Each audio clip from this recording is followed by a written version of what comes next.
Amis sportifs, bonsoir, merci et surtout soyez les bienvenus dans ce rendez-vous sport sur votre chaîne de télévision TV+. Au sommaire du magazine de ce lundi, on va parler bien sûr de la précarité qui touche pratiquement la société gabonaise, mais il faut le rappeler, cette précarité n'épargne donc pas le monde sportif puisque nous avons un ancien footballeur, un ancien enseignant d'éducation physique et sportive, Charles Mbadinga, qui se retrouve SDF sans domicile fixe, et dans cette émission, il va donc lancer son appel à l'endroit de toutes les âmes de bonne volonté, sans oublier ses anciens élèves. On parlera aussi, on vous donnera les informations sur la footballeuse qui se trouve toujours internée au centre hospitalier universitaire d'Akanda, Emeline Eroubengani. On vous rappellera bien sûr son numéro pour ceux qui veulent toujours apporter son soutien à cette compatriote. Et ensuite, on parlera sport. On recevra sur ce plateau le président de la Ligue de judo et de jiu-jitsu de la province de l'Estuaire, Maître Jéric Moussunda, qui est avec nous sur ce plateau. On parlera aussi Fédération gabonaise de tennis de table. Que se passe-t-il véritablement dans cette fédération? Nous sommes allés à la rencontre de la présidente sortante de cette fédération qui répondra bien sûr succinctement à nos préoccupations. On parlera football. Le week-end qui s'achève, on a joué au compte de la 7e et 8e journée du National Foot 1. Le match au sommet, c'était donc samedi dernier au stade Augustin Monédan de Siban. L'Union sportive de Bitam est venue à bout de l'AS Mangasport sur le score de 2 buts contre 1. Dans ce magazine, vous aurez bien sûr l'ensemble des résultats, non seulement en National Foot 1, mais aussi en National Foot 2, sans oublier la D4. Voilà donc pour le sommet, on se retrouve juste après cette transition.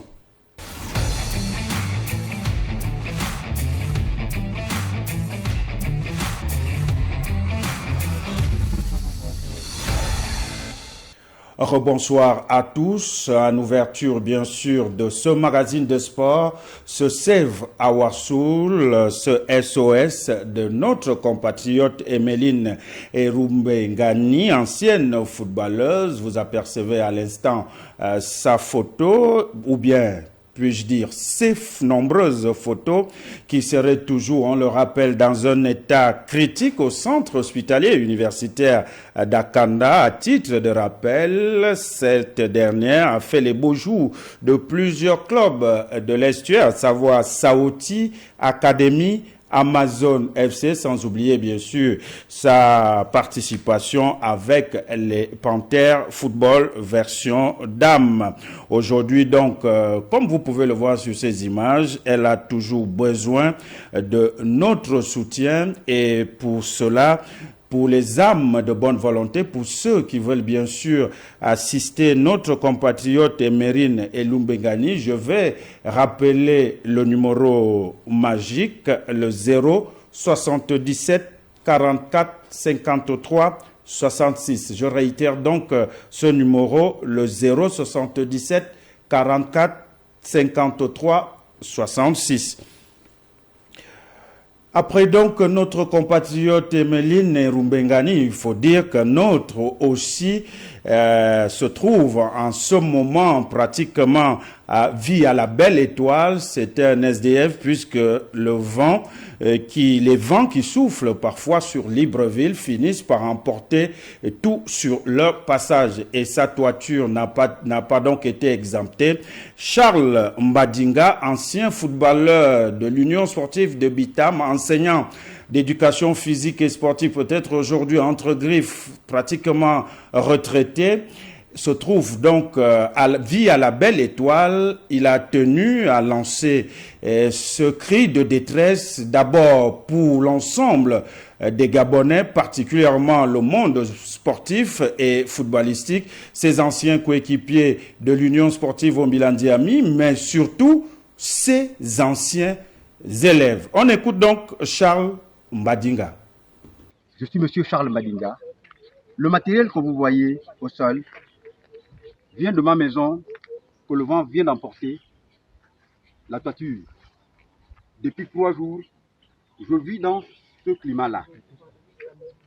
Je viens à peine de prendre ma retraite et c'est la toiture de ma maison de retraite qui prend un coup. Tel que vous le verrez dans les autres vidéos que je vais envoyer. C'est une réalité. Les premières vidéos que vous avez dû voir, ce n'était pas un montage, effectivement c'est une réalité. Regardez, ça c'est une partie, le minimum, pour me permettre au moins d'aller là où on m'a promis une chambre. C'est vers là-bas où je vais. Depuis que j'ai lancé le message pour appeler un peu au secours, être au secours d'un sinistré ne demande pas des millions ou des milliards. Si un individu peut au moins m'envoyer 1000 francs pour me permettre au moins, avec ce que 1 ou 2 personnes peuvent envoyer, ça peut me permettre d'acheter une nouvelle tôle. Ça peut me permettre d'acheter au moins un chevron ou une latte. Vraiment, je suis désemparé. Je n'ai pas l'habitude de faire ça. Je ne suis pas un vagabond. On ne m'a pas chassé d'un loyer. Je sors là de chez moi. La nature n'a pas bien voulu ça. Ma toiture a été emportée par le vent. C'est pas que je suis là, je suis un mauvais payeur, je n'ai pas payé le loyer. Non, c'est la nature qui a bien voulu comme ça. Je n'ai pas de choix. Depuis 3 jours, je dors à la belle étoile. S'il vous plaît, mes élèves, pensez à M. Badinga. Oubliez, si je vous donne des euros, c'est pas grave, c'est des choses qui arrivent. Non, mais c'était pour leur réussite. Hein. Si je donne des mauvaises notes ou j'ai blâmé quelqu'un, en tout cas, c'est des choses qui arrivent. Oubliez tout ça. Maître Meyer, mais un fait qui est, tu es avocat, tu as des moyens. Aide ton professeur. Madame Ndembi, tu es procureur. Pense à ton professeur qui t'a tenu en 6e là. Tu as des moyens. Un petit geste. Vous avez donc entendu ce cri de détresse dans l'espoir qu'il vous a touché. Voici donc le numéro par lequel vous pouvez joindre notre compatriote Charles Mbadinga, le 077 64 02 57. Je réitère donc ce numéro magique pour Monsieur Charles Mbadinga, le 077 64 02 57. Voilà donc en ce qui concerne les cris de détresse et les Save Our Soul du magazine de ce soir. Nous allons cette fois-ci recevoir le tout premier invité de ce magazine de sport Fan Zone sur TV+.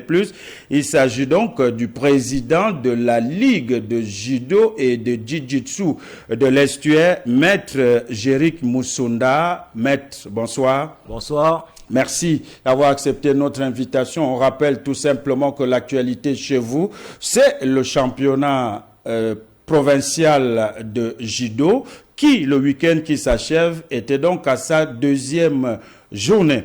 Avant donc de venir avec vous, je vous propose de suivre ce reportage réalisé et concocté par Herman Malaga de notre rédaction. La ferveur des jours de compétition était au rendez-vous cet après-midi du samedi 11 février 2023 au gymnase de Lommi. Ceci en raison de la 2e journée du championnat provincial de judo de l'Estuaire.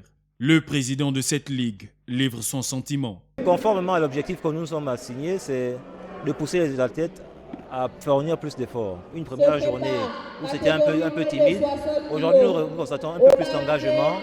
Les athlètes ont envie de s'exprimer. Et je pense que ça va aller crescendo au fur et à mesure que nous avançons dans la compétition. Au-delà des performances des athlètes, le président a lancé une invitation aux coachs. Inviter les coachs à être concentrés parce que c'est serré. C'est une journée de compétition toutes les 2 semaines. C'est inciter les athlètes aussi à rester concentrés. Toutes les catégories des 2 sexes confondus ont pris part à cette journée de compétition, sous le regard d'un public venu nombreux, acquis à leur cause. La poursuite de ce championnat est une priorité pour la Ligue de judo de l'Estuaire, pour une meilleure participation aux compétitions nationales.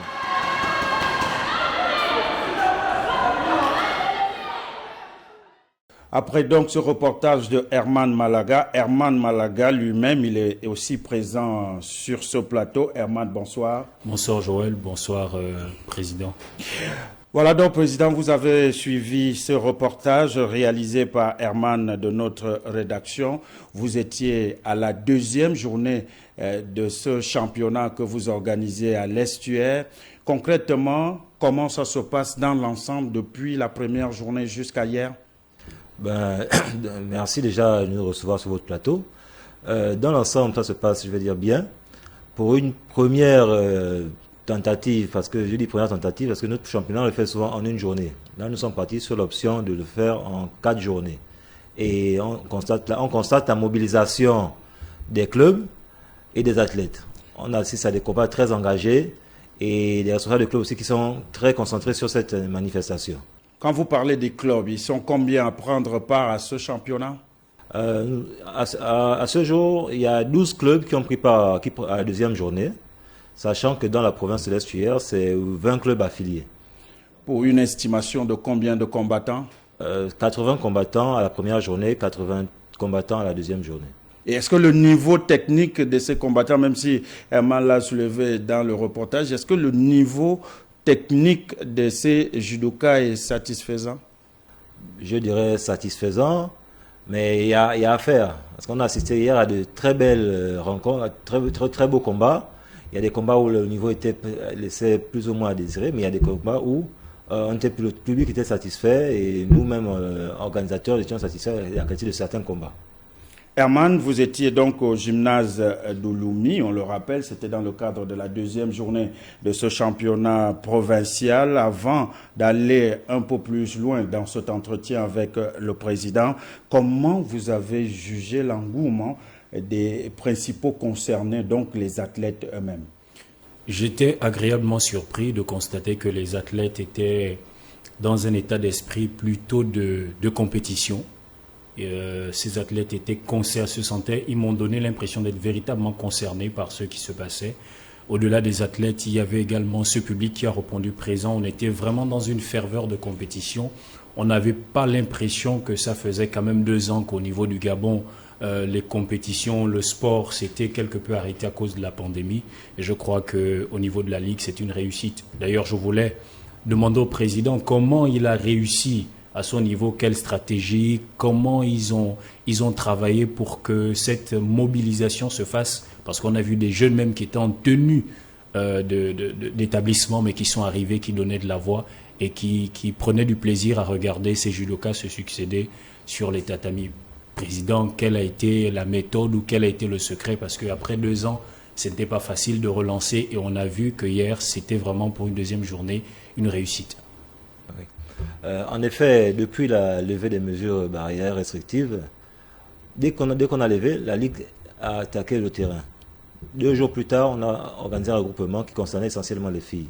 Mais derrière, il y a un travail de porte à porte, parce que le président que je suis fait de temps en temps des tours des clubs pour aller passer le message de reprise et aller expliquer le calendrier, aller partager la vision qui est la sienne dans les clubs. Et je crois que c'est le résultat de ce travail que vous avez dû ressentir hier en compétition. Et quand on regarde un peu l'affluence, on a envie de dire, petit à petit, le judo est en train de retrouver un peu de son éclat, de son élan, c'est ça? Effectivement, au regard des statistiques, des chiffres aujourd'hui, on se rend compte que nous sommes en train de revenir dans une norme en termes de mobilisation, en termes d'engouement.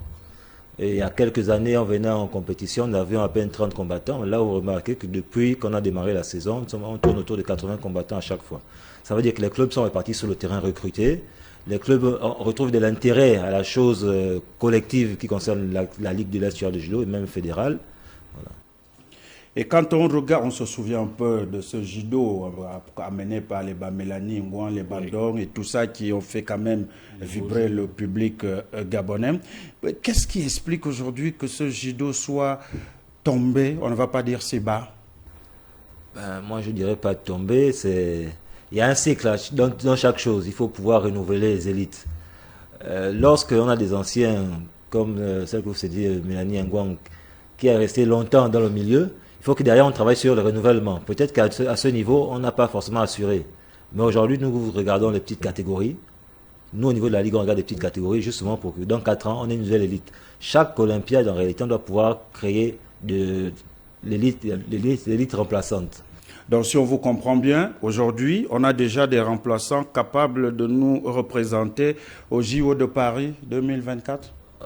Je dirais oui, parce que nous avons aujourd'hui, là si je ne vais pas parler à la place de la fédération, on a... Non, mais vous êtes judoka, vous êtes maître. On a plusieurs acteurs. On sait que la fédération n'a ça pas de responsabilité. Voilà, on a plusieurs acteurs au niveau national qui vivent, qui sont à l'étranger, qui bénéficient de bourses et qui sont dans le circuit international. C'est justement pour préparer les qualificatifs, tenter de se qualifier pour les Jeux Olympiques. Mais pour ceux qui sont... Mais en local, le travail que nous faisons, c'est justement cela. Il faudrait que lorsqu'on cherche en local, on n'est pas trouvé à chercher longtemps. Dû à cause du volume de compétition. Il y avait une époque où le volume de compétition n'était pas ça. Aujourd'hui, nous sommes à un volume de compétition assez serré. Sur toute la saison, les compétitions vont se répéter, de sorte que l'élite se sélectionne de manière naturelle. Donc on n'aura pas à chercher demain qui pour l'équipe nationale. Aujourd'hui, est-ce que votre ligue, la Ligue de l'Estuaire, est suffisamment armée pour contester l'hégémonie de la province de l'Ogooué-Maritime? On y travaille. Parler d'hégémonie... Parce qu'il faut dire que quand on regarde les derniers championnats, même la compétition de mise en jambe organisée par la fédération, on se rend compte que c'est l'Ogooué-Maritime qui est venu damer le pion au judoka de l'Estuaire. En effet, c'est la règle du sport. Il faut bien qu'il y ait un vainqueur et un vaincu. Mais là, dans le programme que nous sommes lancés, effectivement, c'est celle de pouvoir répondre présent à chaque enjeu national. Voilà. Chaque fois qu'il y aura des compétitions nationales, il faudra que la Ligue de l'Estuaire puisse répondre présente sur tous les podiums. Et dans votre championnat, quelles sont les catégories concernées pour ce championnat? Les catégories concernées, nous sommes dans un championnat senior qui concerne les dames et les hommes. Voilà. Et après, ça, on respecte les catégories de poids officielles de la Fédération internationale de judo. Mais sinon, c'est une catégorie senior ouverte aux juniors, masculins et féminins. Et pour les catégories inférieures, cette saison, ils n'auront pas un championnat?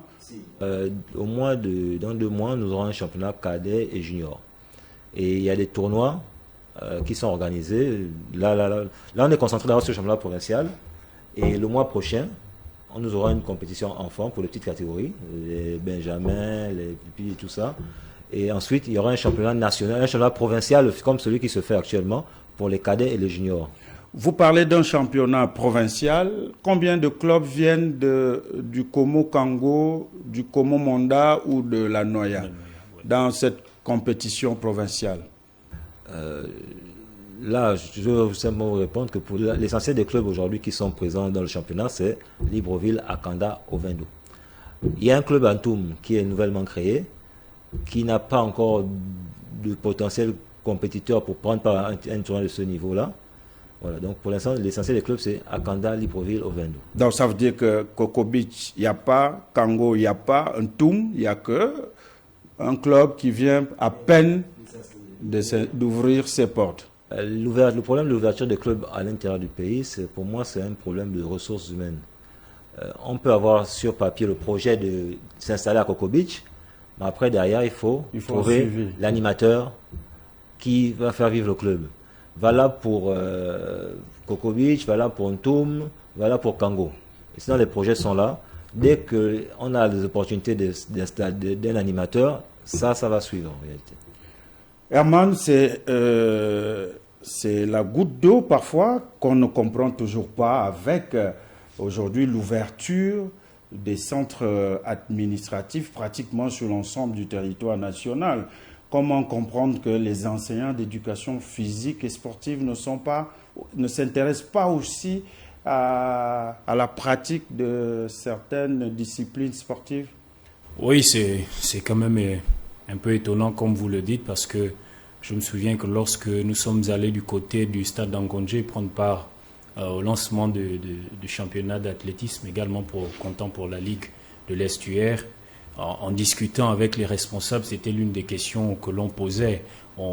Parce que lorsque vous devenez enseignant d'éducation sportive, vous avez, au-delà de tout ce que vous enseignez, une discipline comme option. C'est-à-dire que je suis enseignant, comme on le dit DPS, mais par exemple option basket, option ceci, voilà. Mais comme le disait le président tout à l'heure, je crois que c'est un travail, si les réflexions sont déjà mises en place, c'est un travail qui est en train d'être fait afin de pouvoir intéresser de plus en plus ces enseignants à ces différentes disciplines. Et comme le disait le président tout à l'heure, afin de permettre à ce que l'implantation de ces différents clubs au niveau de l'intérieur, au niveau des régions qui sont un peu éloignées, par exemple comme l'estuaire Toum et Kokobiche, pour que ces clubs soient mis en place. Parce qu'effectivement, il faut de la ressource humaine, il faut des personnes capables de le faire, des personnes passionnées, motivées par ces différentes disciplines pour le faire. Je crois que les fédérations sont en train de travailler et comme disait le président, les projets existent déjà. Et tout à l'heure, il disait qu'il faisait du porte-à-porte pour relancer le championnat. Je crois que tout ceci va pouvoir permettre aux différents responsables des ligues et des fédérations d'aller vers l'intérieur du pays, d'essayer de discuter avec les enseignants, de regarder sur place quelle est la main d'œuvre qu'on peut avoir afin de pouvoir mettre ces clubs en place. Est-ce qu'il ne serait pas aussi intéressant de voir ces fédérations signer des partenariats avec la FEGAS, la Fédération gabonaise du sport scolaire, pour essayer, pourquoi pas, d'endiguer ce manque? Parce qu'on sait, nous avons été au moins à l'école, au collège, nos enseignants nous faisaient de la course, donc de l'athlétisme, la roulade avant avec extension, bon, c'est toujours de l'athlétisme. Le javelot, le grimpé, c'était les mêmes enseignants qui sont toujours formés aujourd'hui. Pourquoi ces enseignants n'arrivent pas véritablement à s'imprégner dans la formation de l'élite de demain? Non, je crois qu'il y a un discours où encore il y a un appel justement de partenariat assez fort. Depuis que nous sommes sur le terrain, nous discutons avec les présidents. Un appel qui est lancé par les présidents des ligues qui demandent véritablement à être accompagnés, qui demandent à avoir des partenariats afin de soutenir cette jeunesse passionnée du sport et de ces différentes disciplines et qui rêve de pouvoir remplacer des garçons comme Anthony Obam, des Asumo Kemp demain. Donc je crois que nous espérons que cet appel va être entendu par les différents partenaires et que les ligues vont être accompagnées pour le rayonnement du sport au Gabon. On le souhaite et on l'espère, Monsieur le Président. Lorsque vous regardez les différents combattants se succéder sur les différents tatamis, est-ce que votre service technique vous fait quand même un feedback sur le niveau, sur la qualité des combattants? Effectivement, on a des retours sur la qualité des combattants. Je vous ai dit d'entrée de jeu qu'il y a des jeunes très prometteurs. Au regard de ces rapports, il y a des jeunes qui sont très prometteurs, qui ne demandent qu'à avoir leur chance pour le haut niveau. Et à Nancheki, il faut continuer à travailler en club pour pouvoir aussi espérer intégrer le haut niveau. On ne va pas vous demander les noms, mais on va quand même vous demander les noms des clubs qui essayent d'arriver en tête de ces combattants prometteurs. La régularité aujourd'hui, depuis qu'on a repris le championnat, je vais vous citer le judo club Dela de la SCG, le judo club Ambaye, le judo club L'Académie, le judo club Zenso. C'est des clubs qui sont plus ou moins réguliers depuis qu'on a démarré le championnat. Et avec la surprise, le judo club EPI aussi, qui est depuis un moment présent à toutes les manifestations et qui se classe très souvent dans les 3-4 meilleurs de chaque journée. Voilà, donc nous étions là sur ce qui fait l'actualité au niveau de la Ligue de judo de l'Estuaire. Et quand vous essayez de regarder dans le rétroviseur, c'est vrai, on a eu 2 ans de Covid. Avant, est-ce que ce qui se faisait avant et ce qui se fait aujourd'hui, est-ce que vous avez l'impression qu'avant c'était bien ou bien aujourd'hui ça s'améliore, c'est mieux? On est dans une optique d'amélioration. Je ne vais pas me jeter la pierre. Moi étant dans l'ancien bureau de la Ligue, je me suis inscrit dans une continuité et ensuite apporté aujourd'hui en tant que président ma touche personnelle.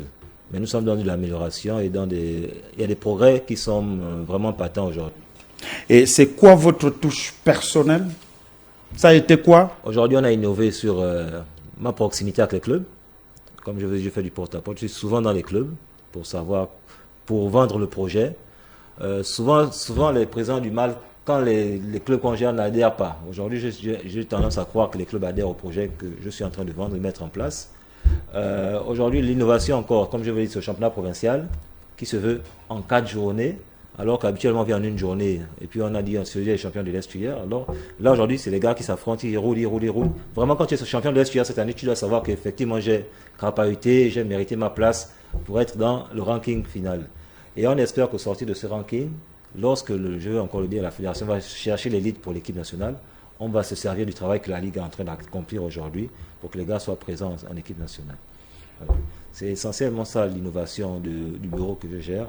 Un championnat rénové, un championnat plus dynamique et un championnat plus visible. Aujourd'hui, on a fait des efforts en matière de communication au niveau de la Ligue de l'Est de judo.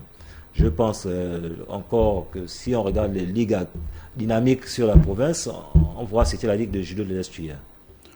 On ne vous le fait pas dire, mais maintenant, puisque vous êtes dynamique sur le terrain, on espère que les résultats accompagneront donc ce dynamisme pour vous permettre, pourquoi pas, d'aller le plus loin possible. Maintenant, on a parlé d'hier, d'aujourd'hui, mais dans les jours à venir, après ce championnat, qu'est-ce qui est prévu? Je vais d'abord simplement rappeler le programme du championnat. Là, nous étions à la 2e journée. Dans 2 semaines, le championnat se passe toutes les 2 semaines. Dans 2 semaines, nous serons à la 3e journée. Dans 2 semaines, ça fait le 25 février, 3e journée. Et ensuite, nous ferons la journée finale le 4 mars. Après le 4 mars, nous aurons le championnat. On va se préparer le championnat cadet cette fois-ci. Là, nous aurons fini avec les seniors. Et au milieu, il y aura un championnat de clubs. Il y a des clubs, parce que dans la politique de la Ligue aujourd'hui, on souhaite que les clubs aussi contribuent au dynamisme du judo dans la province. Il y a le judo club Cité des Ailes qui organise juste après la Ligue un tournoi destiné aux petites catégories. J'ai souhaité que cette année, par exemple, la Ligue soit concentrée sur les catégories élites. J'entends par élite celles pour qui il y a un championnat d'Afrique, par exemple. Les catégories cadettes, juniors et seniors. Et derrière, les clubs, dans leur organisation, doivent favoriser les petites catégories. Donc, c'est dans cette optique, par exemple, que le judo club Cité des Ailes organise, après le championnat provincial, un tournoi pour les petites et les tout petits. Après ce tournoi-là, nous aurons le championnat provincial cadet et junior, qui se passera un mois plus tard aussi. Et après le championnat provincial cadet et junior, il y aura un tournoi dédié aux filles, parce que dans la politique de la Ligue de l'Est, on veut remettre les filles en selle. Parce que je ne vous apprends pas que derrière, les catégories féminines ont fait retentir l'hymne national du Gabon plusieurs fois à l'international. Donc aujourd'hui, nous voulons remettre ça en selle. Et on a déjà eu, depuis le début de l'année, on a déjà eu une animation qu'on appelait judo féminin. Là, au mois de mai, ce sera la 2e activité spéciale filles. Ce sera une compétition spéciale filles qu'on souhaiterait ouverte aux filles de l'intérieur du pays aussi. Voilà. Et après ça, nous aurons la Coupe de l'Est qui va clore la saison du point de vue compétition. Après, nous resterons dans notre programme de formation, comme annoncé à notre arrivée à la Ligue. Formation. Formation des formateurs, formation de l'élite. Herman, vous avez suivi un peu le programme alléchant et chargé qui attend donc la Ligue de judo de l'Est. Vous qui côtoyez au quotidien cette Ligue, est-ce que vous pensez que c'est faisable?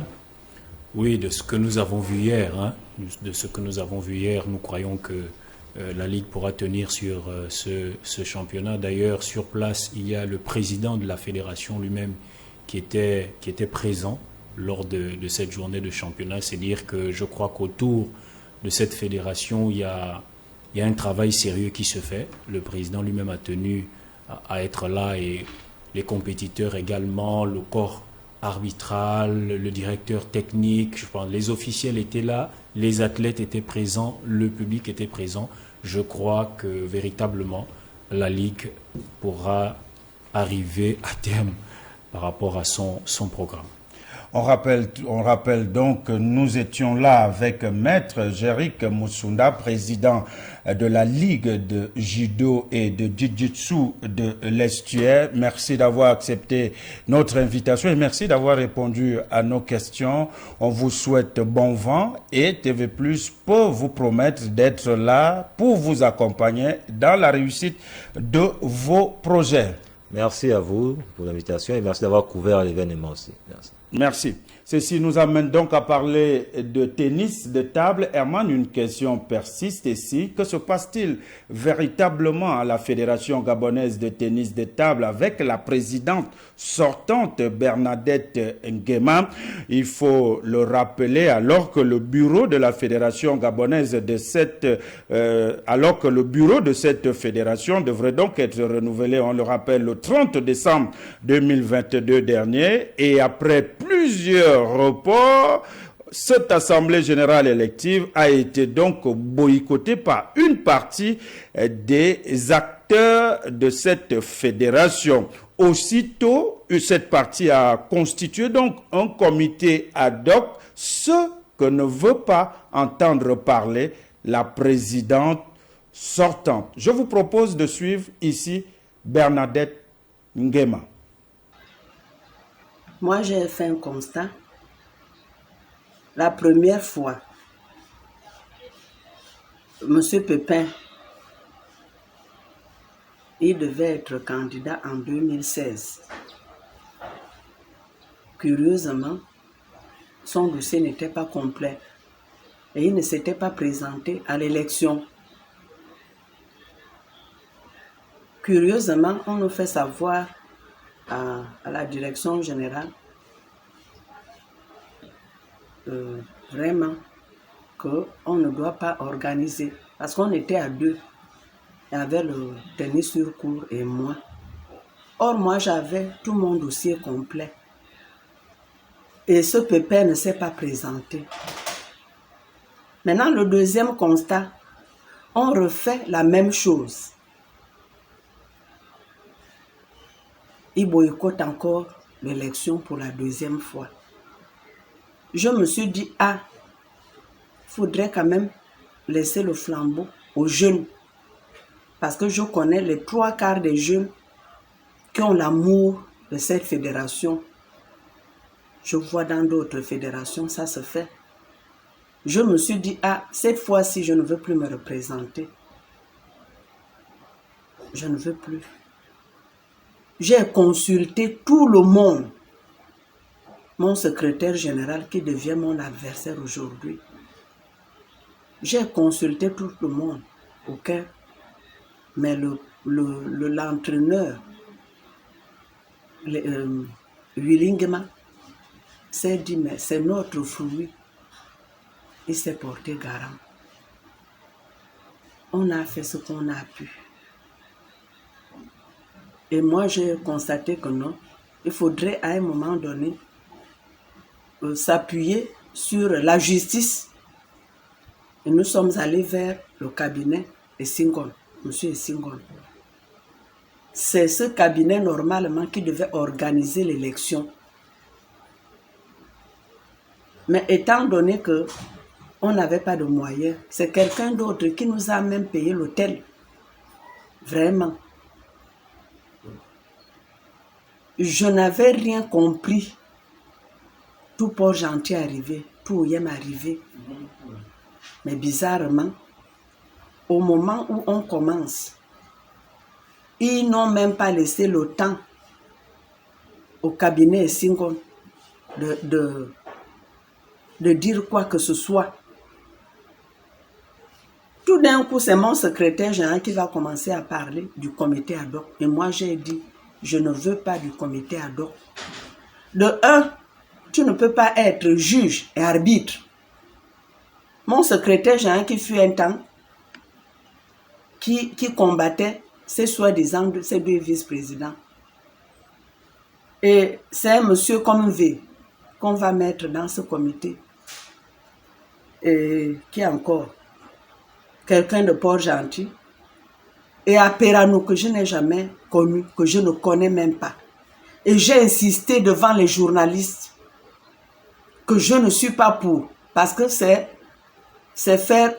tout un contraire. Parce que j'ai envoyé même à mon secrétaire général comment la Ligue de football de l'Estuaire a procédé. Ils ont mis en place un décret. Mais moi, j'ai cru à un moment donné que mon secrétaire général m'avait écouté. Mais ce n'était pas ça. Vous avez donc écouté Bernadette Nguema, la présidente donc de la Fédération gabonaise de tennis de table, lorsqu'on essaye bien sûr de voir tout ce qui se passe, tout ce qui se dit, comment réagissent donc les différentes tutelles de cette fédération. C'est la question que nous avons posée à Dame Bernadette Nguema et voici sa réponse. C'est la tutelle. On a saisi tout le monde. On a adressé même les lettres à tout le monde pour dire que je ne suis pas pour ce comité. Pour le moment, je suis encore présidente. Est-ce que c'est mon secrétaire général qui va maintenant faire comme il veut? J'ai dit non. Mais il a tenu à sa tête. Et jusqu'au jour d'aujourd'hui, je ne considère pas ce comité ad hoc. Parce que ça n'a pas son sens. On devait prendre normalement des personnes neutres. Peut-être dans d'autres fédérations. Au lieu, les mêmes personnes qui ont boycotté mon travail depuis le jour où j'ai mis pied à la fédération. Et ce sont les mêmes. Il y a même des mains invisibles qui sont là. Donc moi, je ne peux pas considérer ce comité ad hoc. Je ne peux pas. Madame la Présidente, vous aviez été, vous travaillez dans un bureau où il paraîtrait qu'il y a certaines personnes qui, entre guillemets, ont cherché à gérer, ont géré vos prédécesseurs. Et est-ce que c'est ça qui pousse aujourd'hui, on peut dire, à cette mini-crise qu'on constate? C'est toujours la même personne. C'est la même personne qui a fait en sorte que mon prédécesseur, que Dieu ait son âme, démissionne. Et c'est la même personne, avant de démissionner, il a toujours la même mise sur tout le monde. La preuve en est qu'à un moment donné, cette même personne a eu à dire à la direction provinciale que c'est le club du Bas-de-Guégué qui doit organiser l'élection de la fédération. Et ça avait eu vraiment des problèmes. En écoutant donc Dame Bernadette Nguema, présidente sortante, on le rappelle, puisqu'elle le martèle haut et fort qu'elle n'est pas candidate à sa propre succession, l'on semble véritablement apercevoir une énième crise qui va donc pénaliser la Fédération gabonaise de tennis de table. Madame Bernadette Nguema.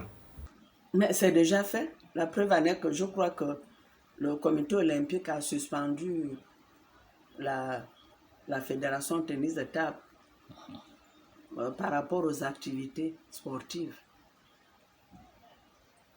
La fédération gabonaise de tennis de table, qui est une fédération, on peut dire, qui était une fédération très active au niveau du comité olympique. Est-ce que là, on peut déjà parler désormais d'une crise? Qu'est-ce que vous voulez que je vous dise, monsieur le journaliste? Parce que j'ai fait ce que j'ai pu. Je n'ai pas trouvé le partenariat de la Chine, ni le partenariat de l'ambassade de l'Allemagne. Et vous allez comprendre, c'est moi qui ai fait en sorte que les deux entraîneurs se retrouvent en Allemagne. Ils avaient pour 5 mois avec une bourse à l'appui. Curieusement, ils sont là-bas jusqu'aujourd'hui. Un s'est permis de venir ici. Il est venu chez moi ici. Je lui ai dit, tu ne peux rien organiser sans que tu puisses d'abord écrire des lettres d'excuses. Fédération, comité olympique, l'Allemagne et le ministère. Un matin, je suivais ça, que le Bas-de-Guégué a permis qu'il organise tout ce qu'il a pu faire là-bas. Et vous allez comprendre, c'est une fédération qui a des mains invisibles de part et d'autre. Ils veulent tout simplement boycotter mon travail. Maintenant que moi je dis je me retire, je ne voudrais pas qu'ils continuent à le faire avec la personne, parce que moi j'ai parlé haut et fort que laissons la place aux jeunes. Ils sont capables de gérer cette fédération. les mêmes personnes que j'ai trouvées qui ne font rien. Et ce sont ces mêmes personnes qui font en sorte que cette fédération se retrouve là où nous sommes actuellement. Et c'est vraiment désolant, c'est décourageant vraiment pour nos enfants. Il y avait plein d'athlètes. Moi-même, je faisais tout. Ces mêmes personnes qui ont égaré les billets bateaux, ces mêmes personnes qui ont pris de l'argent, on se réunit ici à 4. Ils se contentaient seulement de l'argent. Jamais ils m'ont présenté des factures. Je les envoie à Lambaréné. Eux-mêmes disent qu'il n'y a rien à Lambaréné. Eux-mêmes savaient tout ce qui se passait là-bas. Ils reçoivent, si c'est 300 et quelques mille, ils vont d'abord s'asseoir chez eux. Ils sont partis après. J'ai le rapport ici. Donc vraiment, je ne savais pas. Parce que moi, j'avais un objectif. Les enfants. Parce qu'avec les sœurs religieuses, on s'est occupé de ces enfants. J'ai même gardé un enfant abandonné chez moi. En fait, c'est ce qui m'animait. Disons, votre projet était un peu plus basé sur un tennis de table autour des enfants abandonnés qui doivent intégrer le monde comme les autres. La preuve en est que j'ai ouvert 2 clubs abandonnés, Sainte-Marie et Angondje. Ils peuvent vous témoigner. Ils peuvent vous témoigner. J'ai trouvé combien de clubs? J'ai trouvé combien de clubs? Aujourd'hui, il y a un club, je paie les tables, je paie tout. Un devait travailler avec moi. Bizarrement, j'envoie un peu d'argent, mais il ne s'est jamais présenté. Mon secrétaire général, depuis le début que je l'attendais ici, moi je suis étonnée de voir maintenant, donc, il est disponible pour assister à toutes les réunions de soi-disant comité ad hoc. Moi, j'insiste haut et fort que je ne reconnais pas ce comité ad hoc.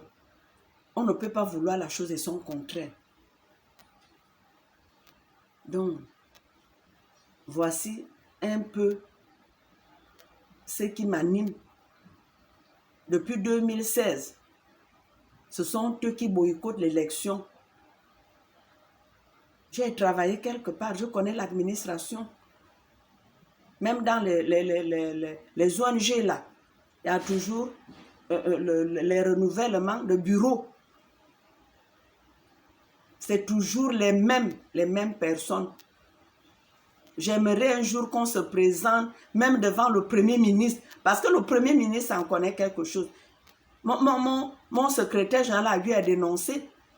Il a demandé devant tout ce ministère et devant celui qui est Premier ministre, devant eux, pour demander à mes 2 vice-présidents, qu'est-ce qu'ils m'en veulent? Mais ils n'ont pas répondu. Pourquoi? Parce qu'aucun d'entre eux n'a pas d'enfants. Mais moi, je suis fière. J'ai des petits-enfants, j'ai des enfants dedans. La preuve en est qu'il y a un qui est classé mondialement, dont tout le trésor, avec le petit handi qu'on avait. Avec moi toujours Herman Malaga de la rédaction sportive de TV+. Herman, vous avez donc écouté tour à tour les réactions combinée donc de Madame Bernadette Nguema, présidente de la Fédération gabonaise de tennis de table. Voilà encore une énième crise dans une fédération sportive. On a l'impression que les fédérations gabonaises savent bien chercher les crises. Oui, on se pose la question de savoir ce qui se passe véritablement, surtout à l'approche des élections. Il y a toujours ce petit souci autour de ces élections-là. Mais je crois que pour cette fois, en regardant les interventions, il faut quand même qu'on fasse référence aux textes. Qu'est-ce que les textes disent lorsqu'on doit passer d'une élection à une autre, lorsqu'on arrivait en fin de mandat? Je crois qu'il faut faire l'effort de lire les textes et de respecter les textes. Parce que de ce que nous entendons, nous avons d'un côté comme un soupçon de parrainage et de legs de la fédération, et de l'autre côté, il y a un autre bloc qui s'est mis en place et pour contrer la volonté de la présidente sortante, et qui propose des choses qui ne sont pas en adéquation avec les textes. Donc du coup, c'est ce qui crée tout ce flou-là. Mais Madame Bernadette, je crois qu'en prévoyant l'élection, a dû saisir les administrations compétentes, les administrations de tutelle. Je crois que d'ici là, on souhaite quand même qu'au niveau de cette fédération, les choses se calment, qu'on aille à l'élection, qu'on simplement les textes soient appliqués et puis qu'on aille aux élections. Je le dis toujours, l'intérêt de la nation doit passer avant l'intérêt personnel des individus. Voilà, des individus. Et c'était une fédération qui représentait déjà le Gabon pratiquement à toutes les compétitions internationales. C'est à juste titre que le Comité national olympique a sanctionné la Fédération gabonaise de tennis de table à cause de cet imbroglio qu'on ne comprend pas véritablement, où personne ne veut dire exactement ce qui se passe. Oui, parce que même lorsqu'on les écoute, on a l'impression que derrière, il y a un peu de non-dit, mais il est important que tout le monde comprenne que l'intérêt de la nation doit passer avant nos intérêts personnels. Et ce sont les jeunes pratiquants de cette discipline qui en pâtissent. Il y avait déjà de l'élan, on avait déjà des champions qui étaient déjà formés de ce côté-là. Ils étaient régulièrement en Chine, parrainés par l'ambassade de ce pays dans notre pays. Mais aujourd'hui, voilà un élan qui va pratiquement ralentir.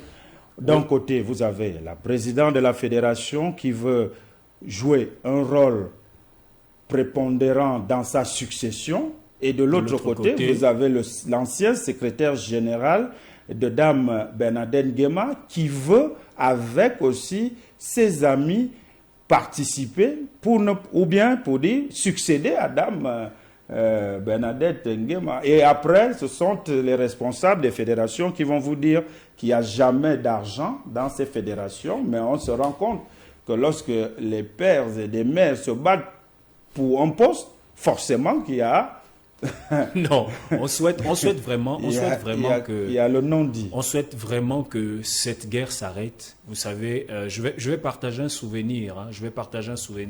J'étais plus jeune. Je crois que j'étais de passage en cinquième où j'avais obtenu mon concours d'entrée en sixième et j'avais passé les vacances du côté de Fougamou. C'est mon village, je vais dire maternel.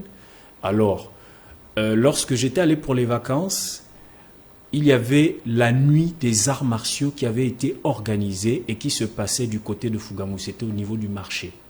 J'étais allé avec mon grand-père, paix à son âme, prendre part à cette compétition. Mais ce sont des choses qui nous faisaient rêver. Et c'était là pour la première fois que j'avais entendu parler de Maître Luc Benza. On avait présenté ces films.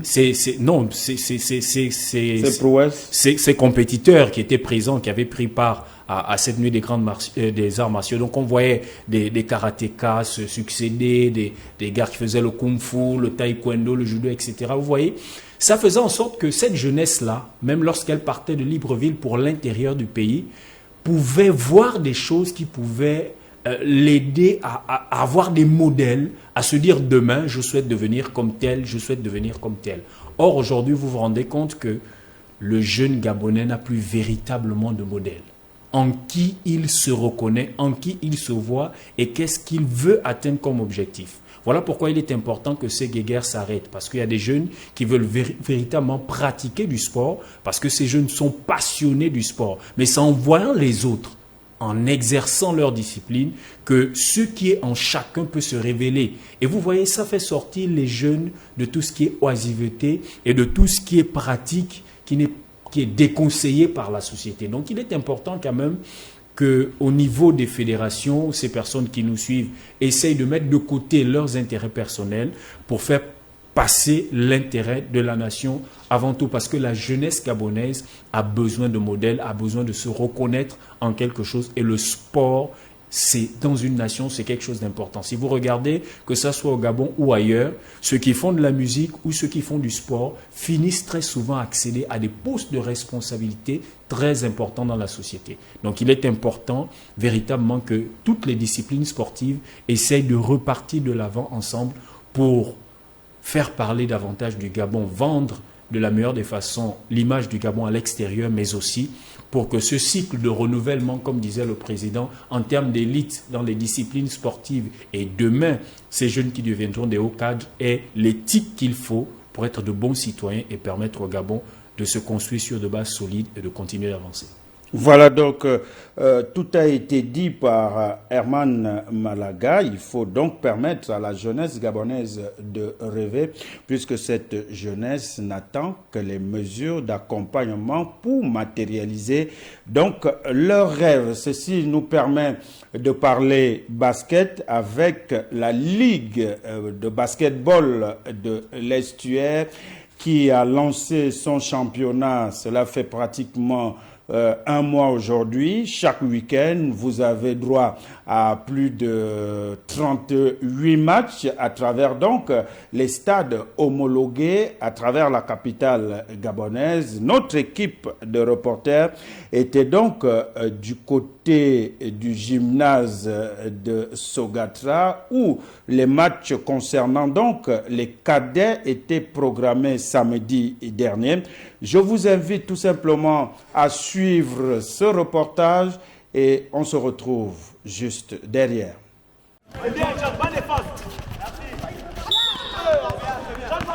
La troisième journée du championnat de basket U15 de la Ligue de l'Estuaire se jouait ce week-end au complexe sportif de Sogatra. Le vice-président de cette ligue, Yannick Olimbo Diouf, en charge des compétitions et de la planification, apprécie le niveau des jeunes basketteurs. Il y a clairement du potentiel, Ces jeunes ont du talent et ne demandent qu'à être encadrés. Et c'est la raison pour laquelle nous nous sommes battus et nous nous battons jusqu'à présent pour pouvoir leur offrir un cadre de jeu et d'épanouissement.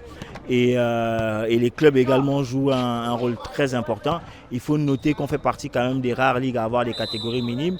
En dessous de la catégorie minime, on a une catégorie en Benjamin. Donc on est vraiment dans une dynamique où on veut repartir à la base, la formation, étoffer la base pour permettre à ces jeunes-là de commencer la pratique du basketball le plus tôt possible pour arriver à maturité et nous offrir un spectacle de qualité lorsqu'ils seront en senior. Comme on a pu le constater dans les années 2000 avec effectivement Fabrice Nollet, Lasm Stéphane et Marius Astomoukan. La problématique de l'accompagnement de la Ligue a également été évoquée. On se bat pour trouver des partenaires. On en a déjà quelques-uns qui nous suivent, c'est pas suffisant. On continue d'en chercher. D'ailleurs, cette semaine, on a fait un peu le tour de quelques opérateurs économiques de la place. Nous avons présenté notre projet. Il faut savoir que la Ligue de basketball de l'Estuaire, c'est 28 matchs de basketball qui sont joués chaque semaine entre vendredi et dimanche. 28 matchs de basketball qui rassemblent plus de 650 personnes par semaine. Donc c'est 650 personnes, 650 jeunes en majorité que l'on tient loin de l'oisiveté durant ces week-ends-là.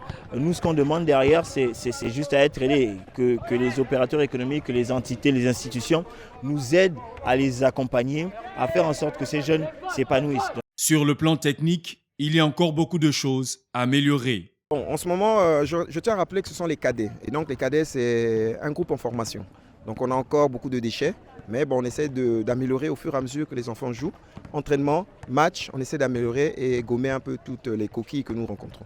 L'un des jeunes athlètes revient sur l'un des obstacles à braver afin d'être plus ou moins performant sur le parquet. Pendant les matchs, souvent c'est vraiment stressant, mais il faut chasser la peur et pour bien jouer.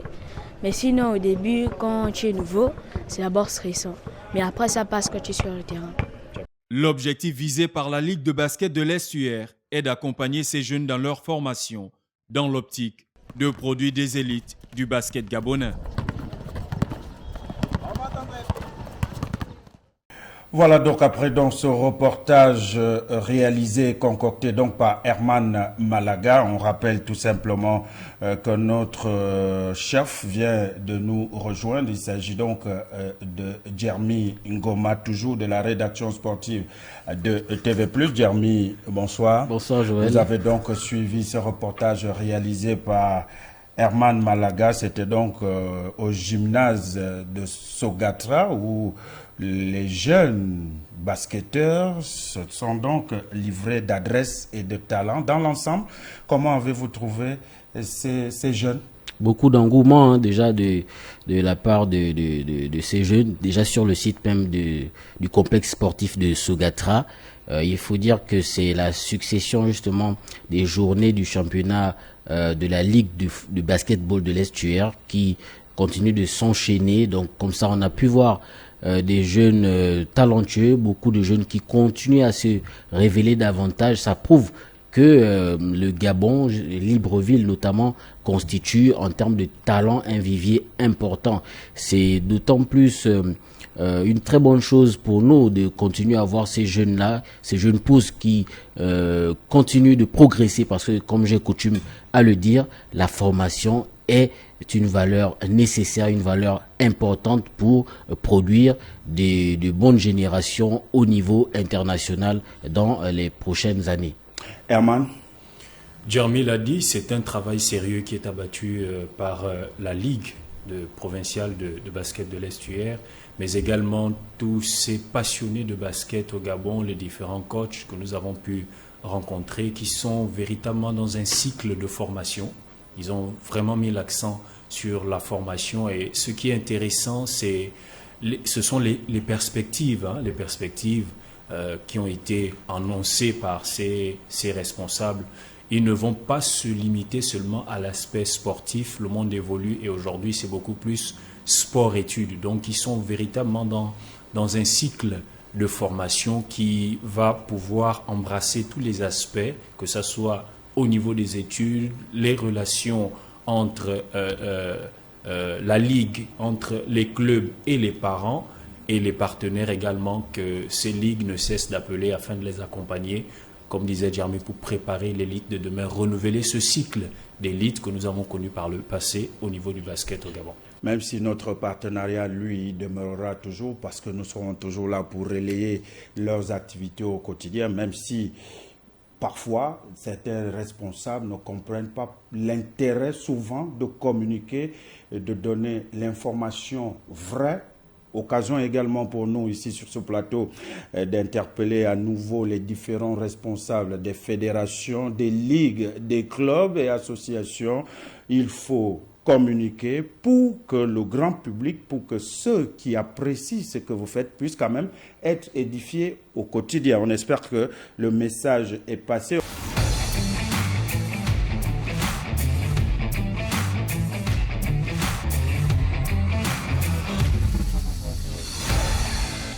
On parle toujours basket avec bien sûr les images qui vont arriver. Il s'agit donc du jeune compatriote Emmanuel Kanga Lendunga, produit du centre de formation Good Spirit Basketball Association qui se trouve donc à l'Archbishop John Carroll High School dans l'État de Washington DC aux États-Unis. Notre jeune compatriote Emmanuel Kanga Lendunga s'y trouve depuis pratiquement le 12 janvier 2023 dernier, disons donc déjà un mois qu'il a intégré le lycée Archbishop John Carroll High School et son équipe de basket suite à une bourse d'études obtenue par son club formateur, la Good Spirit Basketball Association Family. Le futur espoir du basketball gabonais affirme que son intégration au sein donc de l'Archbishop John Carroll High School et l'équipe de basket de son lycée se passe merveilleusement bien et que l'adaptation a été plus facile pour lui dans le pays de l'oncle Sam. On rappelle tout de même au passage qu'Emmanuel Kanga Lendunga a passé plusieurs stages à l'extérieur du pays avant de rejoindre donc les États-Unis d'Amérique. Il était en Côte d'Ivoire et puis en Égypte. Vous venez donc, vous continuez toujours de voir ce jeune homme qui fait des dingues extraordinaires, mais il faut qu'il continue de travailler pour être, pourquoi pas, parmi les tops des tops. Oui, Joël, tu viens de le rappeler, parce que lorsqu'on prend des garçons comme Stéphane Lasme, on prend des garçons comme Asumou Kemp, on se rend bien compte que le basket gabonais était quand même, la barre a été fixée assez haute, mais ce garçon, en le regardant, il est très prometteur, on voit beaucoup de talent, on sent quand même qu'il y a une marge de progression et il y a tout un parcours qui se fait derrière et il est très bien encadré.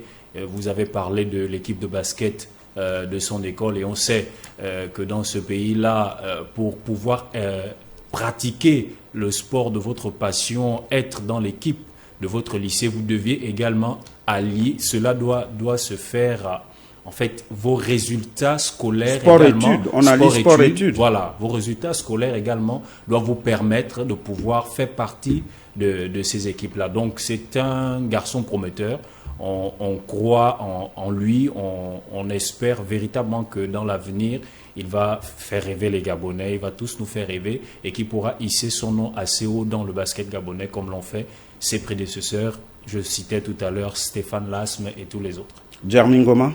C'est déjà un sentiment de satisfaction pour nous de voir ces jeunes-là continuer à se faire valoir dans d'autres pays, notamment le pays même où le basketball et le sport roi. Et le sport roi, voilà. Donc c'est très important pour ce jeune Emmanuel Kangal Ndunga qui va continuer à progresser davantage. Je dirais même qu'il est carrément dans de très bonnes conditions d'apprentissage pour pouvoir justement croire en ses rêves. C'est une importance à ce niveau-là parce que il faut davantage que nos clubs qui évoluent ici continuent à pratiquer cette politique-là, c'est-à-dire une politique qui vise à propulser leurs différents talents vers l'extérieur. Ce sera très important pour nous. Ça va faire en sorte qu'on ait une équipe nationale compétitive et qui puisse justement se mesurer à d'autres nations. Là, je parle là de la sélection, mais il faut davantage que cette politique-là soit mise en place dans les différents clubs au niveau national. Ça permettrait justement de retrouver un certain nombre de talents qui pourront être pris dans les clubs de niveau européen ou de niveau mondial. Ce sera très important pour la sélection gabonaise parce que le basketball a eu une histoire, mais on a eu l'impression qu'à partir d'un certain moment, donc après la génération de Lasme et Asumo Kemp et consorts, il n'y a plus eu une autre génération qui a pu se hisser à un niveau supérieur. Mais là, ce qui est bien, c'est que depuis quelques années déjà, ces grands frères-là qui ont donné au Gabon ce qu'il a pu avoir il y a quelques années, sont en train de continuer à mettre en place, à transmettre leur savoir, leurs différentes compétences pour que nos jeunes joueurs aujourd'hui là puissent, pourquoi pas, prendre la relève. Voilà, être comme eux et peut-être les dépasser, qui sait. Et occasion pour nous donc de souhaiter nos félicitations donc à Emmanuel Kanga Ndunga avec son dossard 12, tout le bonheur pour lui et bien sûr pour ses encadreurs et sa famille qui continuent de le soutenir dans ce grand challenge. Ceci nous amène à ouvrir la large page consacrée donc au football dans ce magazine Fan Zone. On va commencer bien sûr par parler de ce tournoi qui a été organisé à Kanda, donc à Libreville, dans la partie nord de Libreville, à Kanda, puisque Herman connaît bien sûr Akanda, puisqu'il y réside. Il va nous servir de guide et on va recevoir donc dans quelques instants l'un des promoteurs de ce grand tournoi de football qui visait particulièrement les U13 et les U7.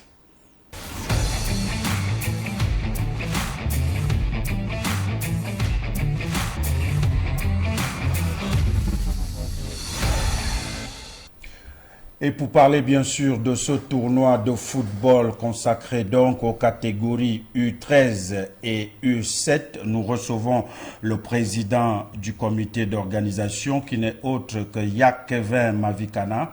Bonsoir. Bonsoir. Merci d'avoir accepté notre invitation. Merci. Ce tournoi, on le rappelle, a vu la participation de 7 équipes. Pouvez-vous nous en dire davantage? Oui, en vérité, le tournoi s'est joué avec 7 équipes. Donc, on avait dans les U7, on avait 3 équipes. Chez les plus grands, les U13, on avait 4 équipes. 4 équipes. Et on rappelle tout simplement que ce tournoi a été parrainé par l'international gabonais Jean-Noël Amonome, qui évolue toujours du côté d'Afrique du Sud. À quel niveau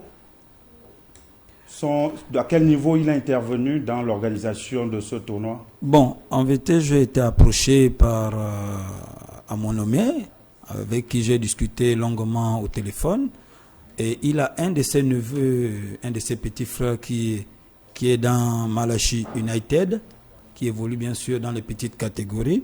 Donc c'est comme ça qu'il a voulu honorer ce petit-là en faisant ce tournoi-là. Donc il a pris contact avec moi, on a travaillé en collaboration avant la compétition. Il a essayé de donner ses idées. Il m'a donné ses idées, ensuite j'ai mis ça en œuvre et tout. Aujourd'hui, donc, c'est un tournoi qui s'est très bien déroulé dans l'ensemble. Et au niveau des récompenses, qu'est-ce que les différents vainqueurs ont pu recevoir en guise de trophée, médaille? Oui, en guise de trophée, on a vu vraiment du talent. On a vraiment vu du talent. Donc, il y a eu des trophées qui étaient là. Il y a eu des ballons en récompense. Il y a eu des prix de meilleurs joueurs, de meilleurs gardiens. Donc, ainsi que les médailles, bien sûr, qu'on a pu remettre aux jeunes arbitres et aux meilleurs buteurs, bien sûr. Et combien de jeunes ont participé à ce tournoi? En vérité, il y avait une centaine de jeunes. Une centaine de jeunes. Parce que même là, il y avait beaucoup de jeunes qui voulaient vraiment prendre part. Dommage qu'ils n'avaient pas de support envers eux. Ils n'avaient pas des entraîneurs et tout pour pouvoir les insérer dans le tournoi. Mais je pense que ce tournoi-là va se jouer en 2 phases. Là, nous avons joué la première phase. On a vu ce que ça a donné. Et au mois de juin, M. Amonom lui-même a décidé de venir sur place et refaire ce tournoi-là pour la jeunesse. Toujours pour les catégories U13 et U7? Oui, toujours. Parce qu'aujourd'hui, ce genre de tournoi-là est tellement difficile dans le Gabon. On voit toujours l'élite, on voit peut-être la 3e division, mais pourquoi pas penser aux plus petits? Donc, pour lui, il a eu l'idée de penser aux plus petits, qui sont les U13 et les U7. Vous connaissant entraîneur de football, c'est sûr qu'il y a des jeunes qui vous ont tapé dans l'œil, comme on a coutume de parler comme jargon au niveau du football. Est-ce qu'il y a des jeunes quand même que vous avez pu cocher les noms sur les différentes listes? Oui, en fait, déjà de un, il y a un petit aujourd'hui, une pépite qui est en train de monter très fort, le jeune Aruna, très jeune déjà à 7 ans. Si vous voyez que ce petit-là sort parmi tous les autres joueurs, meilleurs joueurs, ça veut dire que non, il y a du talent vraiment que nous sommes en train de voir en ce moment-là. Jeremy? D'accord, coach. Mais est-ce que on peut dire que ce jeune-là qui a tapé dans l'œil de la plupart des personnes qui ont effectué le déplacement pour ce stade est d'abord gabonais? Est-ce que vous êtes rentré en contact avec sa famille pour que... parce que l'objectif de ce tournoi-là visait à quoi?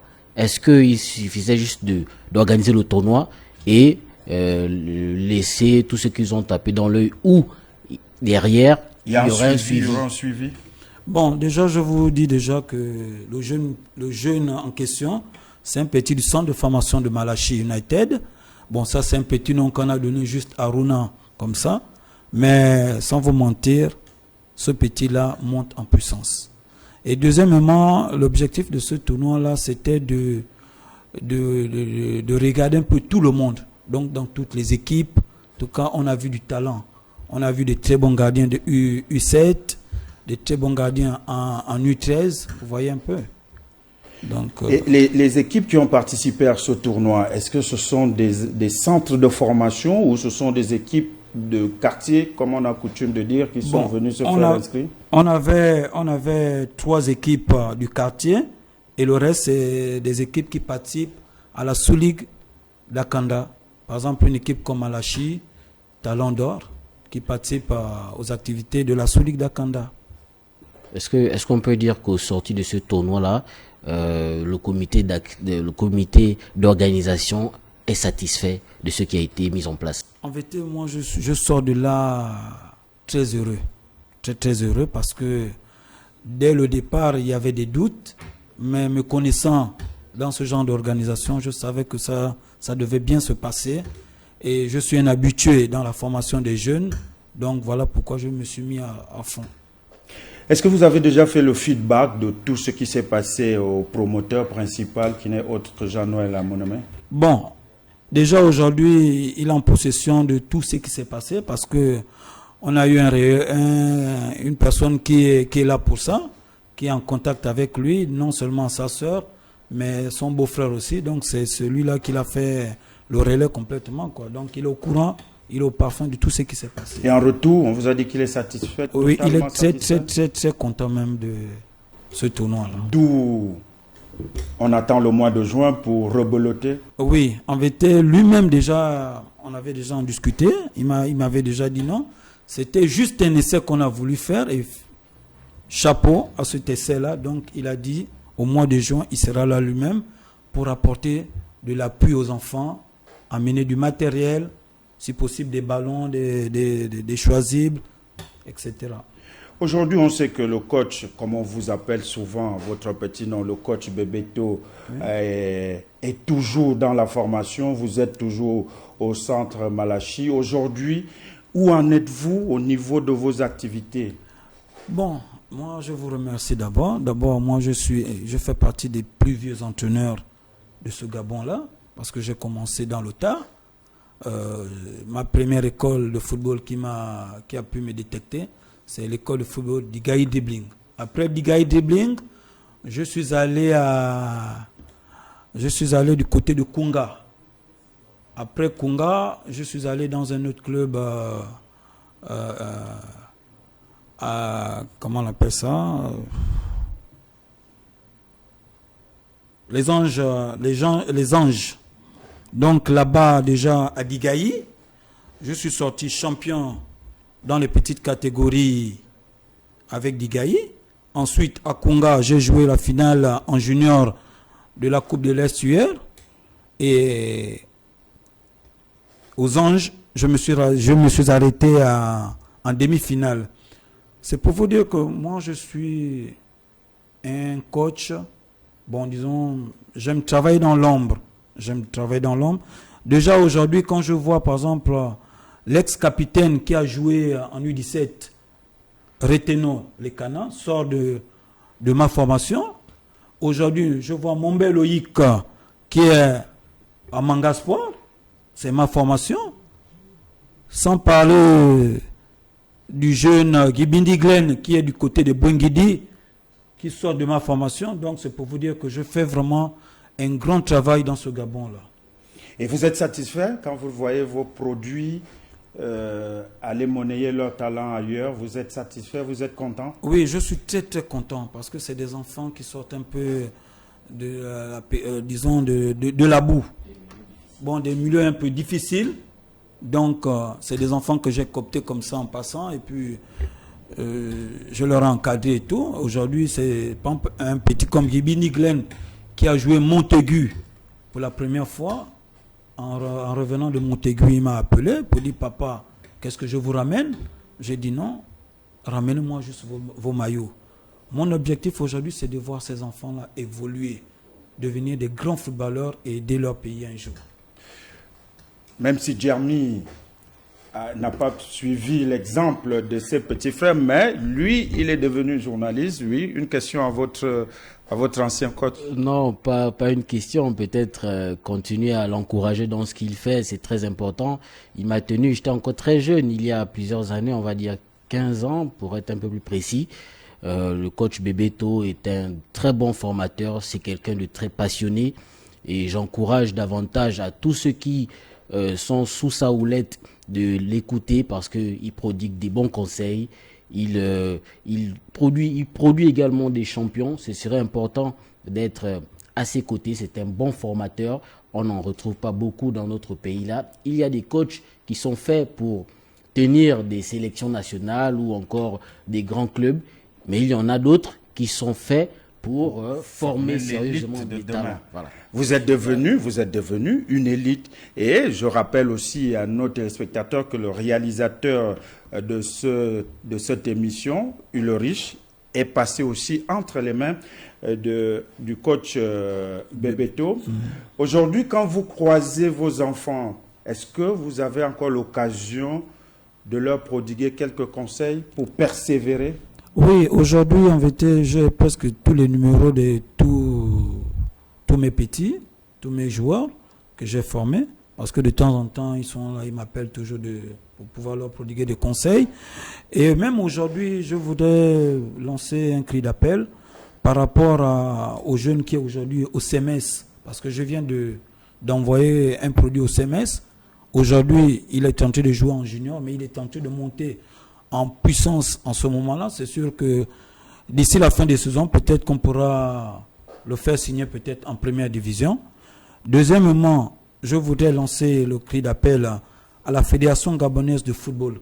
Parce qu'aujourd'hui, j'ai une pépite aujourd'hui qui évolue du côté du Maroc, Nguema Gigi. Vous savez, aujourd'hui, lorsque on ne prend pas la peine de suivre les footballeurs qui sont à l'extérieur, après, ils finissent par changer, soit c'est d'autres pays qui arrivent à les coopter et ils finissent par changer de nationalité. Et aller monnayer leur talent ailleurs, ça arrive.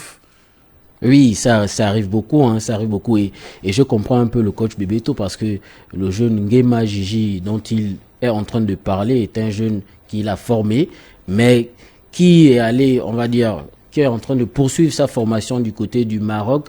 Donc, ce qui revient à dire que si on lui demande, par exemple, où il a commencé ou par où il a commencé, ben, on dira simplement qu'il a commencé sa formation du côté du Maroc sans trop revenir en arrière parce que la base d'abord c'est du côté du coach Bebeto, du centre de formation dans lequel évoluait le coach Bebeto. Donc c'est un peu un sentiment comme ça d'amertume que nous ressentons sur nos jeunes joueurs qui s'expatrient très jeunes mais dans les papiers, dans le palmarès, on ne met pas forcément la provenance ou la formation a même débuté. Pour que cette association ou ce centre de formation puisse bénéficier demain ou après-demain de retombées de ces futurs transferts.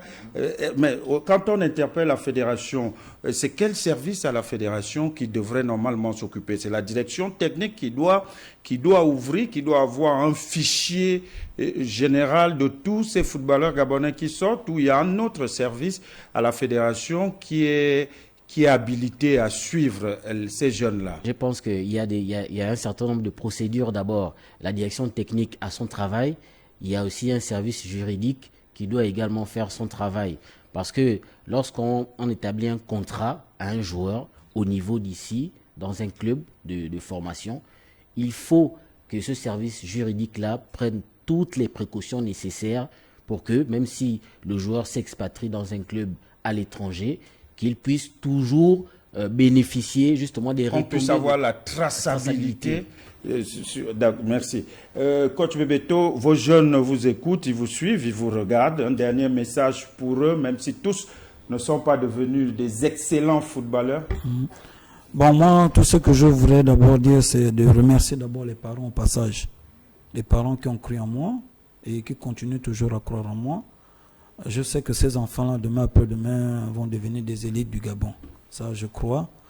Et je remercie tous ceux qui sont passés par moi, que ce soit les joueurs, que ce soit les parents. Encore merci de tout cœur. Oui, avant de partir, puisque vous êtes un coach avéré, peut-être comment faire pour ces parents-là qui ont peut-être des petits génies à la maison, qui veulent bien vous les confier. Comment faire pour venir inscrire un enfant dans votre centre? Bon, lorsque l'enfant arrive, l'enfant doit d'abord avoir un acte de naissance, 2 photos, une tenue appropriée et une paire de bottines. Bon, quand il n'en a pas, c'est le club qui lui fournit. Donc, c'est un peu ça. Est-ce qu'il y a quand même... oui. Il y a des inscriptions quand même. Oui, il y a des inscriptions. Bon, aujourd'hui, j'ai fait une fiche dont j'ai mis l'inscription à 15 000 et 10 000 francs le mois. Et 10 000 francs le mois. Oui. Et votre centre de formation est situé exactement où? Nous sommes situés du côté d'Alhambra. Donc, les premières maisons sociaux d'Alhambra. Nous sommes dans la commune d'Akanda. D'Akanda, oui. À Lambra, au niveau des logements sociaux. Oui. Et vos numéros de téléphone? Je réponds au 062 062 38 38 84 84 72. 72. Juste à titre de rappel, pour tous les parents qui, ou bien les personnes qui sont intéressées à pouvoir inscrire leurs enfants au centre de formation Malachi qui se trouve du côté d'Alhambra dans la commune d'Akanda. Vous avez donc le numéro du coach Bebeto, c'est bien sûr le 062 38 84 72. Et pour les modalités d'inscription, vous avez inscription 15 000, 10 000 francs chaque fin du mois. À cela, vous allez adjoindre un acte de naissance, 2 demi-cartes photo, une tenue appropriée et 2 paires de bottines. Parfois, le centre de formation peut également vous soutenir et vous soulager, mais quand même, faites des efforts pour que votre enfant puisse apprendre dans les meilleures conditions. Merci donc au coach d'avoir accepté notre invitation. On vous aura au mois de juin et on sera là pour suivre cette deuxième édition de ce tournoi de foot consacré aux catégories U13 et U7. Merci. Et ceci nous permet bien sûr de parler cette fois-ci de championnat national de football.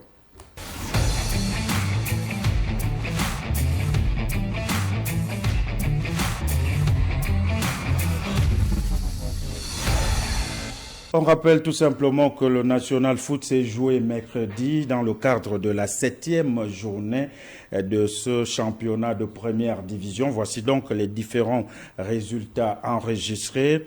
Le CF Mounana s'impose sur un score étriqué d'1-0 face donc à Pélican. Uzo CS Benje 0 but partout. C'était au stade Gaston Péril. Stade Mandji Bouenguidi Sport. C'était une rencontre qui a été reportée. L'Ozo Sport s'impose face à Vautour sur le score de 2-0. 0 but partout. C'est le score qui a sanctionné la rencontre Lao CMS face au Football Club Canon 105. Manga Sport s'est imposé face à Missile FC sur le score de 2-1. En ce qui concerne donc cette 7e journée, au sortir du match USB Union Sportive d'Ebitam face à CS Benje, il faut tout simplement dire au stade Gaston Péril que notre reporter a pu recueillir bien sûr les réactions du coach du CSB estimé soit, mais aussi du vice-capitaine de l'Union Sportive de Bitam. On les écoute. Bien, le match nul, on l'a obtenu parce que logiquement avec notre départ de Port-Gentil, on savait bien que ça devait être difficile ici. Mais tout ce qu'on a demandé j'ai demandé à mes poulains, c'était qu'on continue à jouer le football qu'on avait depuis la base. Donc aujourd'hui, vraiment, ça me fait plaisir. On a joué avec une équipe dans leurs locaux et puis pour nous c'était difficile. Mais le match nul, ça m'arrange. Occasion et puis il y a d'abord l'occasion et but après. Malheureusement, les 2 ballons étaient frappés sur les poteaux. Bon, je pense que le bon Dieu n'a pas voulu peut-être qu'on puisse marquer, mais il a peut-être voulu qu'on reste jusqu'à la fin du match en conservant le match nul. Alors l'adversaire, comment vous l'avez trouvé l'USB? Bien, l'adversaire n'est pas mal.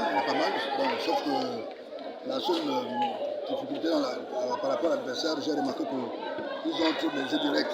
C'est-à-dire que le jeu n'est pas trop posé, c'est le direct.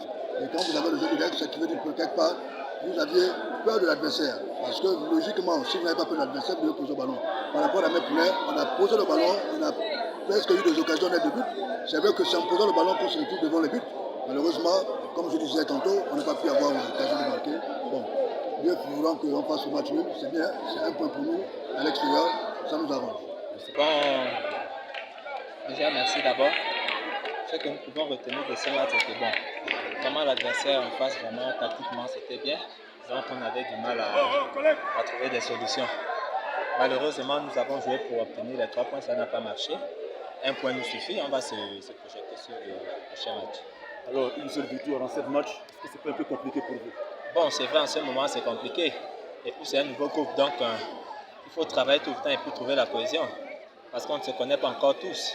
Mais avec le temps, ça viendra, on y croit. Rien n'est encore joué, le championnat est long. Et puis on a remarqué une petite USB, pas vraiment de tirs cadrés autour de cette rencontre. Ouais, pas de tirs cadrés parce qu'on a joué trop bas. Or, en temps normal, nous sommes chez nous, nous devons jouer avec un bloc haut, mais bon, on suit les consignes du coach. Si le coach nous demande de jouer bloc bas, lui-même, il sait pourquoi. Donc, on n'a fait que mettre en application ce que le coach nous a demandé de faire. La suite de la compétition, comment vous le voyez pour le prochain match? Bon, le prochain match, c'est un match comme tout autre. Voilà. On ne pensait pas que Manga Sport pouvait perdre contre Vautour, parce que Manga, c'est notre prochain adversaire. Pourquoi pas nous aussi? Nous pouvons arriver à Libreville et faire un bon résultat face à Manga Sport. Donc, voilà. Après donc cette 7e journée qui s'est jouée mercredi dernier, l'heure était bien sûr au programme pour la 8e journée. C'était ce week-end sur l'ensemble des stades homologués Herman Malaga. 8e journée du National Foot, le football Canon 105 qui s'est imposé 2-0 face à l'AS Dikaki. C'était au stade Idriss Ngari avec des buts de Sanrandi et de Ismaël Bruno. Uzo, Union Sportive d'Oyem, qui s'est séparé sur le score de 1 but partout, qui était opposé à Vautour, au club de Vautour FC. CS Benje, de l'autre côté, qui s'est imposé 1-0 face à Lambaréné AC. L'Ozo Sport qui s'est pris, on va dire, une valise 0 but contre 3, qui était opposé à Missile FC, et le match de Bouanguidi face à Laos CMS qui a été reporté. Pour le classement de meilleurs buteurs. Avant le classement, il y a un résultat que vous avez oublié. USB s'est imposé samedi face à Manga Sport sur le score de 2 buts contre 1. J'étais quand même au stade. Joël, comment avoir oublié ce match? Voilà.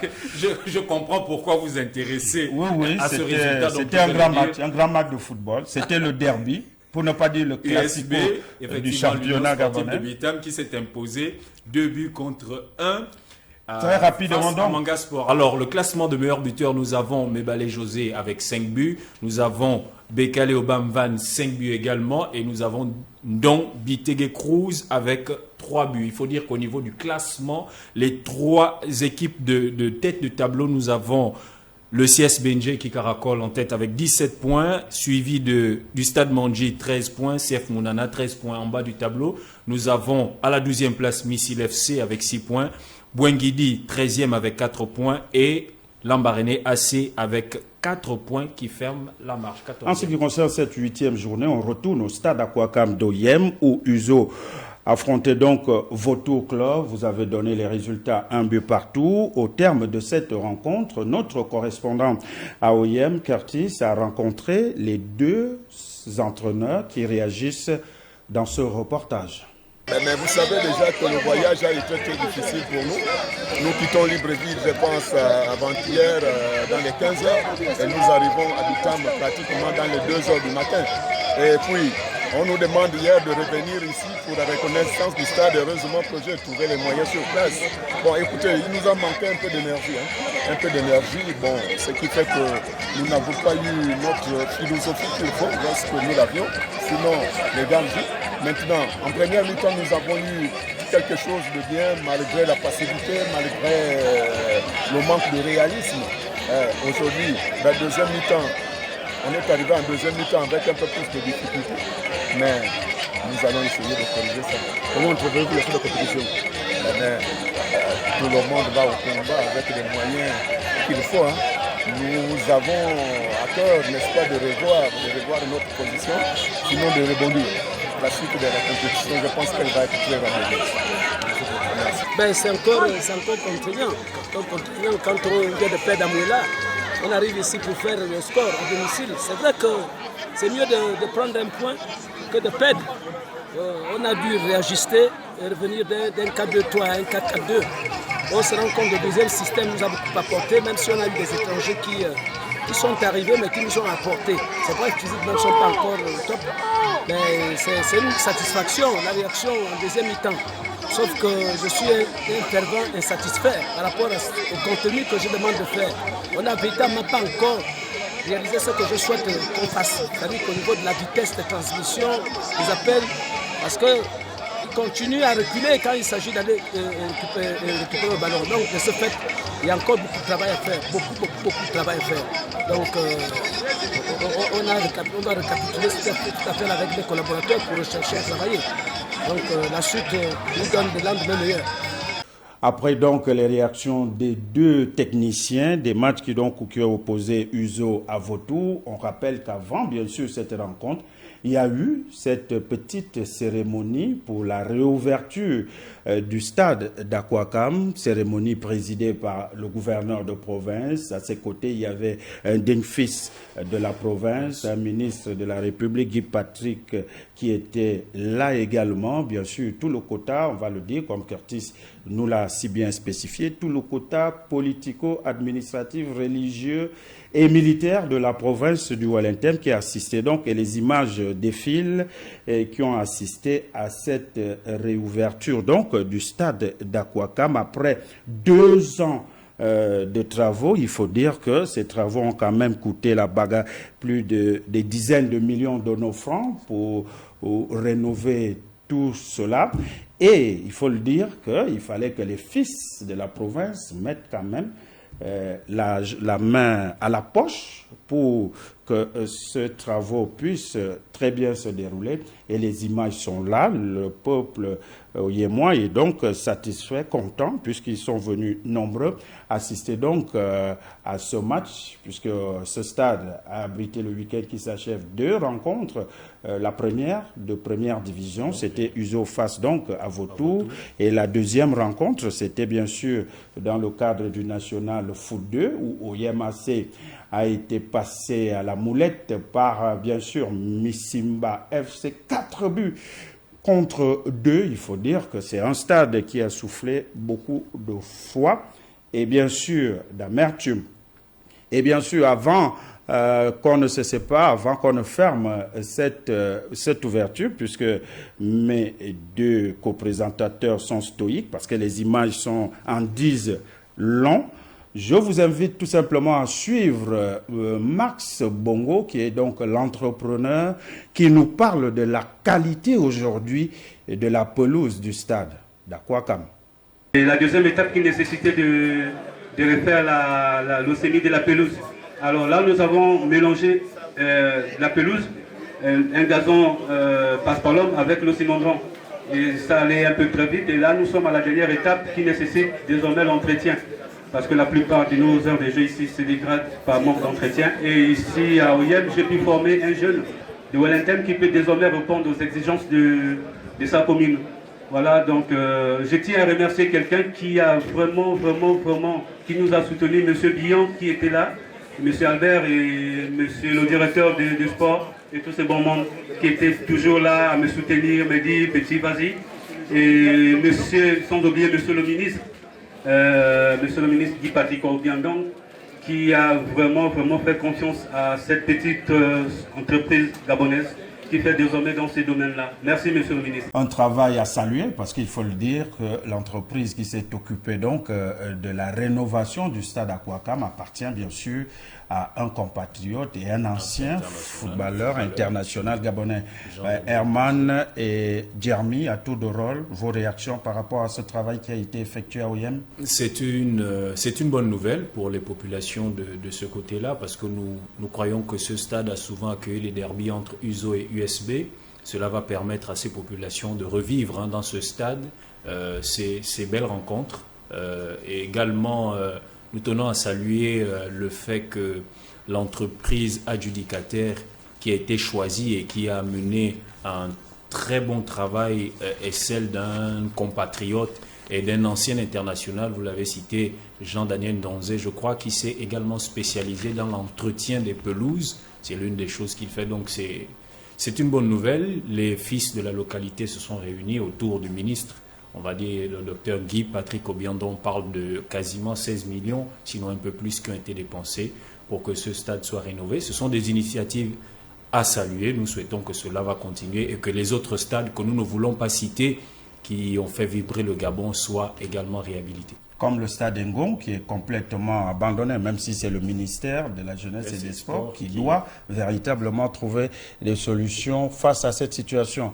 Djarmin Ngoma. 16 millions de francs qui ont servi pour la bonne cause justement, puisque aujourd'hui c'est les joueurs de l'Union sportive d'OIM, mais pas que, il y a aussi ceux de OIM AC qui sont issus de cette ville d'OIM, vont pouvoir à nouveau rejouer lors du championnat ou encore lors de d'autres occasions sur ce stade d'Aquacam. Il faut dire que ce stade d'Aquacam était fermé pendant 2 ans pour cette réhabilitation-là.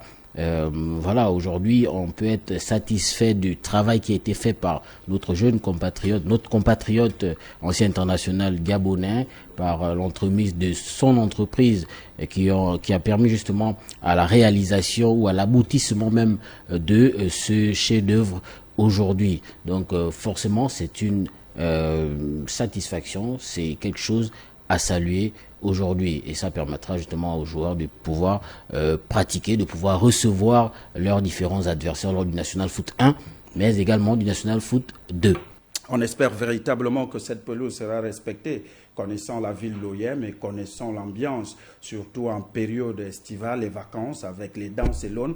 On espère qu'ils vont plus ou moins réserver cette pelouse à la pratique du football et non à la danse et l'aune, à des manifestations qui véritablement vont amener les footballeurs, qui sont les premiers bénéficiaires de cette pelouse, à bénéficier de cette pelouse et à pratiquer du beau football.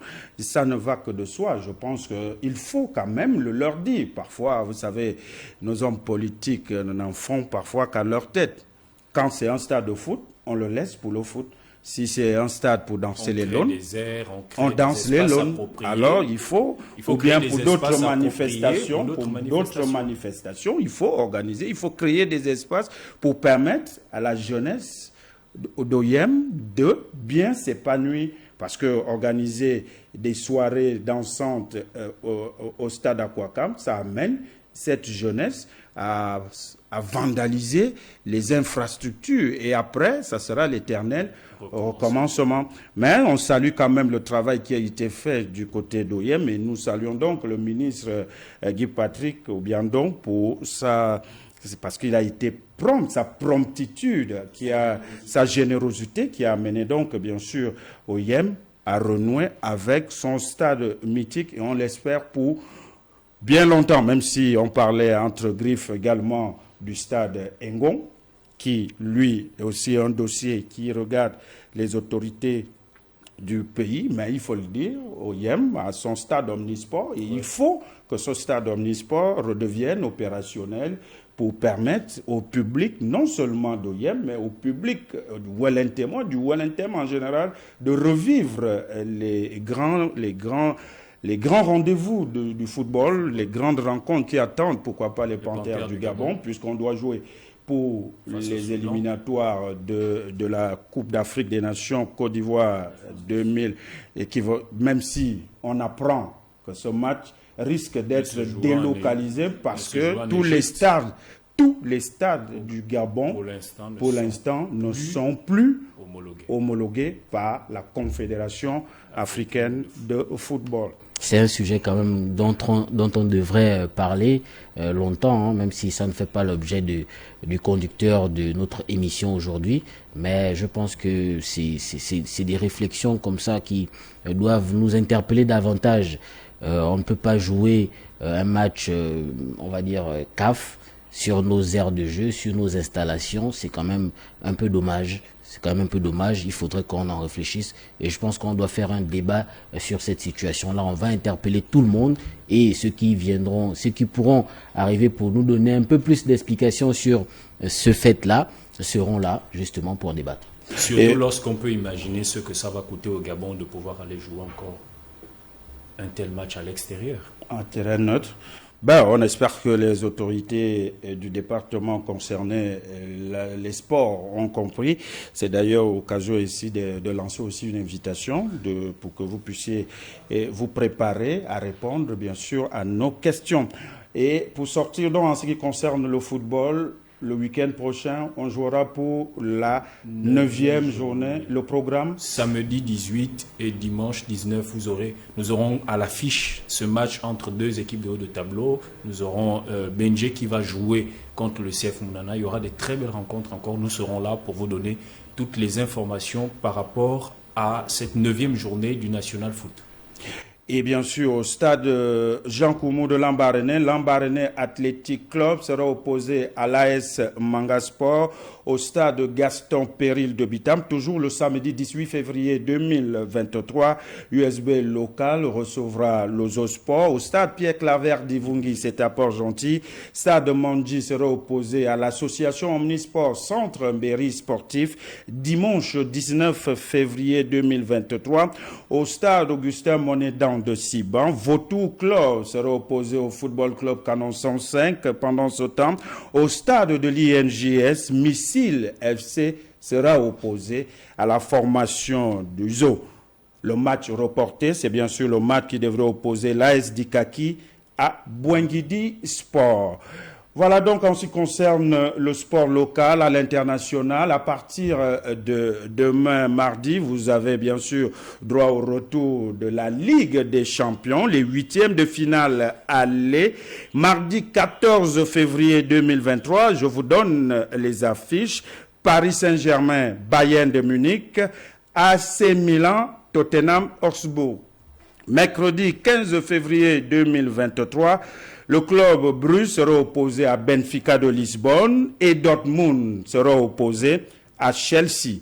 Mardi 21 février 2023, Liverpool, le Real de Madrid, le remake donc de la finale de l'année dernière, et l'Eintracht Francfort sera opposé au Napoli. Mercredi 22 février 2023, Leipzig sera opposé à Manchester City et l'Inter de Milan sera aux prises au FC Porto. Voilà donc l'intégralité des matchs allés des 8e de finale de la Ligue des Champions. Mais pour demain mardi, on a droit à 2 rencontres. Paris Saint-Germain-Bayern, AC Milan, Tottenham Hotspur. Quand on regarde l'évolution du Paris Saint-Germain en championnat qui a été défait mercredi à Marseille et qui a été humilié au stade Nicolas II, face à Monaco, il faut dire que Paris risque gros quand même quand on sait que Mbappé sera absent, même si Verratti et Messi sont de retour, mais Paris souffre quand même du chaud et du froid. Oui, effectivement, hein, Paris actuellement va pratiquement mal. Il faut se poser plusieurs questions. Qu'est-ce qui ne va plus réellement dans cet effectif-là, parce que les joueurs, on a l'impression que certains font des efforts et d'autres n'en font pas. On ne sait pas. Il y a eu même les supporters qui ont fait un sit-in du côté justement du centre voilà, au camp des loges, pour pouvoir justement afficher leur mécontentement par rapport aux performances qui sont de plus en plus négatives du côté du PSG. Donc il faut impérativement que cette équipe-là se remette en question, parce qu'il y a un match capital en Ligue des Champions demain mardi. Ce sera contre le Bayern Munich qui enchaîne les victoires en championnat, du côté de la Bundesliga, et qui a repris d'ailleurs le fauteuil de leader. Ils ne seront pas là pour faire des cadeaux à un Paris Saint-Germain amoindri à mon sens. L'objectif pour le club de Paris, c'est de remporter la Champions League. On le sait par les propriétaires de ce club autour. C'est le projet. Il faut atteindre ce sacre final de Champions League. Comme l'a dit Jeremy, en ce moment, on se demande ce qui se passe. Le club de PSG qui respire mal, qui enchaîne de mauvaises performances. Lorsqu'on sait que le PSG a quand même à la tête aujourd'hui un des meilleurs entraîneurs français, Christophe Galtier. On a vu notamment son travail du côté de Saint-Etienne, quelqu'un qui a souvent su tirer le meilleur des équipes qu'il tient. Bon, on espère que... Mais ça reste une grande équipe. Vous savez, on peut avoir des moments difficiles, mais je crois qu'il y a des hommes et il y a un discours qui peut être donné et le PSG pourrait nous surprendre. On espère que ces garçons qui sont professionnels, on a quand même des Sergio Ramos, des joueurs d'expérience, seront capables de pouvoir imposer le dictat sur le terrain, de se reprendre, parce que si les choses restent en l'état, ça va être très difficile face au Bayern, parce que les Allemands ne viendront pas. pour jouer et ils savent appuyer où ça fait mal, ils ne font pas de cadeaux. Une petite question, est-ce que c'est le coach qui commence à s'essouffler? Est-ce que ce sont les Qataris qui n'arrivent plus à mettre de l'argent dans Paris? Non, c'est pas un problème d'argent. Et peut-être on va parler du coach parce que à un moment donné, il y a aussi le fait que le coach doit être au-dessus des joueurs, qui doit avoir un discours fédérateur, un discours que les joueurs sont capables de prendre en considération et d'appliquer sur le terrain. Mais on a l'impression que il y a un moment déjà que ça dure où certains joueurs le message ne passe plus, chacun fait à sa guise sur le terrain et ça fait en sorte que les joueurs sur le terrain sont de plus en plus mauvais et les résultats s'expliquent, les résultats d'aujourd'hui s'expliquent dans ce club du Paris Saint-Germain. On va pas accuser les Qataris, ils en ont tellement de moyens, s'ils peuvent acheter. Mais on a constaté au mercato d'hiver que Ziyech n'est pas arrivé, ils n'ont pas renforcé la défense alors qu'ils savaient qu'il y avait une priorité au niveau de la défense. Aucun joueur n'est venu, on n'a pas renforcé, on a vendu certains. Mais aujourd'hui, est-ce que vous pensez que ce pari-là peut aller jusqu'au bout? Moi, je pense pas. Personnellement, je pense pas parce que même le coach, à un moment donné, il n'est pas taillé forcément pour ce club-là. Il y a des coachs qui sont taillés pour gérer des stars et d'autres qui ne sont pas taillés pour gérer des stars. Herman parlait tout à l'heure de Saint-Etienne. Il a très bien réussi à Saint-Etienne. Pourquoi? Parce qu'il avait des joueurs dont la priorité était le collectif d'abord. Il n'avait pas des stars. Il a su les gérer. Il a su passer un message fédérateur dont les joueurs ont pris cela en considération. Mais aujourd'hui, on lui a donné les clés d'un camion qui est peut-être un peu plus grand que lui aujourd'hui. Donc, ça fait que à un moment donné, il éprouve maintenant des difficultés. Est-ce qu'on va le changer maintenant? Est-ce que c'est la solution en milieu de saison? Je ne sais pas. Mais actuellement, le torchon brûle et il faut que les choses changent. Le point soulevé par Jamie est très important parce que le vestiaire, quand même, cette équipe du PSG, c'est une grosse équipe, beaucoup de stars. Quand vous avez un garçon qui a 12 ballons d'or, qui est champion du monde, Lionel Messi qui est sur le toit du monde aujourd'hui en matière de football, vous avez des gros palmarès comme Sergio Ramos, vous avez Neymar, vous avez Mbappé qui est vraiment également un joueur de classe mondiale aujourd'hui qui a démontré qu'on peut compter sur lui. Certainement futur ballon d'or, c'est un vestiaire difficile quand même à manager. Donc au niveau du discours, je pense que le coach doit essayer de trouver le moyen de communiquer de la meilleure des manières avec ces garçons-là pour qu'ils se sentent concernés, pour essayer de tirer cette équipe vers le haut. Vous voyez, comme disait Jeremy, est-ce que la solution c'est de changer maintenant? On peut dire non. De l'autre côté, en première ligue, nous avons vu ce qui s'est passé avec le coach d'Arsenal. Ça a beaucoup tâtonné. On a fait confiance à Mikel Arteta et on a vu qu'aujourd'hui, Arsenal a su quand même sortir la tête de l'eau et joue les premiers rôles en première ligue. Donc je pense qu'il faut peut-être lui donner encore un peu de temps pour essayer de remettre cette équipe au niveau où on l'a apprécié il n'y a pas longtemps lorsque le PSG arrivait à battre cette équipe de Barcelone. Mais on sait que dans le football, les choses vont vite. Les gens mettent de l'argent, ils veulent des résultats, ils n'ont pas toujours le temps d'attendre, de voir, de vous donner les moyens, etc. Donc, on souhaite simplement que cette équipe essaie de se remettre parce que c'est l'une des grandes attractions du football européen. Lorsqu'on dit que le PSG joue, c'est beaucoup de personnes au travers du monde qui regardent ces matchs. Ce serait important qu'on ait droit à un vrai derby de Champions League lors de ce huitième de finale. Très rapidement, votre pronostic, Paris Saint-Germain, Bayern, Herman? Bon, je ne vais pas donner de score, mais je pense quand même que le Bayern va avec un avantage quand même considérable. Jeremy? 1-2 en faveur du Bayern Munich. AC Milan, Tottenham, AC Milan qui piétine un peu en championnat, qui a été battu lors du derby milanais par l'Internationale. Tottenham qui s'est imposé face à Manchester City. Pour vous? Le football n'est pas mathématique. Je me méfie de ces équipes qui sont d'abord des grandes équipes et qui parfois à un moment donné peuvent vous faire douter. Vous voyez les derniers matchs de l'AC Milan, les choses ne se passaient pas bien. On a un Olivier Giroud qui sort de quelque part et qui offre une victoire. Avec un Léao qu'on dirait la tête déjà ailleurs, il veut partir. Donc, il faut quand même vous méfier de ces équipes-là. Un match de football se joue sur le terrain. C'est vrai qu'en termes de pronostic, si on regarde un peu la forme des joueurs ou des clubs, on va se dire que peut-être Tottenham, mais il y a l'AC Milan qui retrouve également de l'allant sur le plan offensif, qui a retrouvé de la confiance et qui pourrait nous surprendre lors de ce derby. À ce niveau de la compétition, il n'y a pas de petites équipes, il faut jouer les matchs à fond et il faut les gagner sur le terrain. Votre pronostic pour cette rencontre, AC Milan-Tottenham? Ça va quand même être un match difficile. Les Italiens peuvent accrocher les Anglais, même si je pense que Tottenham va quand même également avec une petite longueur d'avance sur cette équipe du Milan. Moi, je donnerais un score de parité parce que actuellement, du côté de Tottenham, même si ce club a pu battre Manchester City, ça ne va pas forcément bien de ce côté-là. Et pareil pour le Milan AC. Donc, ce sont deux équipes qui vont se mesurer, une équipe anglaise, une équipe italienne, et on verra ce que ça pourra donner. Mais entre-temps, il est important de retenir que les deux équipes, de leur côté, ça va pas vraiment. Donc, je donnerais pour moi un score de parité lors de ce match-là, disons 2-2. Mercredi 15 février, ça sera donc le tour des deux clubs, on va le dire, hein? Peut-être les invités surprises de ces huitièmes de finale, le club Bruges et le Benfica de Lisbonne.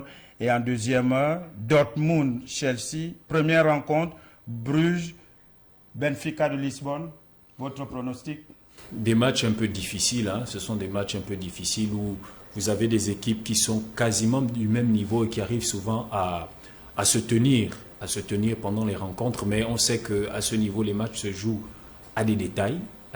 Donc, certainement, l'équipe qui va laisser trop d'espace risque de prendre un but et après, par la suite, ça peut être difficile. Mais je pense quand même que l'équipe portugaise peut quand même faire de... Benfica-Lisbonne. Le Benfica peut quand même prendre de l'avance sur son adversaire. Qui a perdu Enzo, qui est parti vers Chelsea. Je mettrais aussi une carte sur le Benfica de Lisbonne. Dortmund-Chelsea, les deux anciens clubs de notre ancien capitaine Pierre-Emerick Aubameyang, qui a été malheureusement retiré de la liste de la Ligue des Champions par Chelsea. Vous voyez quel club prendre le dessus sur l'autre? Chelsea en difficulté, même si son entraîneur Graham Potter est sur une chaise éjectable. Est-ce que Dortmund peut créer la surprise? Oui, je pense que Dortmund a une équipe assez jeune et équilibrée, même si c'est aussi le cas de l'autre côté, du côté de Chelsea. Mais il faut dire que Dortmund a les atouts nécessaires pour pouvoir faire douter cette équipe de Blues de Chelsea, puisque actuellement en championnat anglais, c'est une équipe de Blues qui doute beaucoup, vous venez de le dire tout à l'heure. Donc je mettrai une pièce sur l'équipe du BVB. Je partirai également sur l'équipe de Dortmund parce que Chelsea, ça ne marche pas bien en ce moment. Et cette équipe de Dortmund, quand même, il y a des automatismes.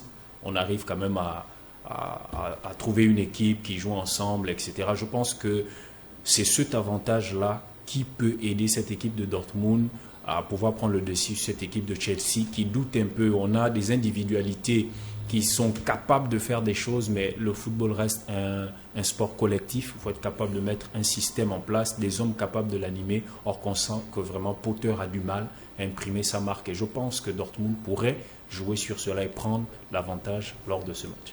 Merci donc, messieurs. Merci. Je rappelle tout simplement que je vous redonne succinctement le programme des huitièmes de finale de la Ligue des Champions. Match aller demain, mardi 14 février 2023, Paris Saint-Germain affrontera le Bayern de Munich alors que l'AC Milan sera opposé à Tottenham. Mercredi 15 février 2023, FC Bruges sera opposé au Benfica de Lisbonne. Dortmund va en découdre face à Chelsea. Match retour les 7 et 8 mars prochains. Point final de ce rendez-vous de sport sur votre chaîne TV+. Merci à vous de nous avoir regardés et suivis. On n'oublie pas de saluer tous ceux qui nous interpellent, tous ceux qui nous écrivent. Les différentes adresses vont s'afficher sur l'écran grâce à la magie du réalisateur Ulrich, sans oublier Chris.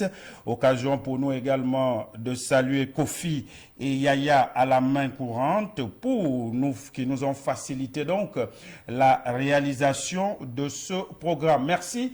On prend rendez-vous lundi prochain, même chaîne de télévision, même heure. Ciao, ciao.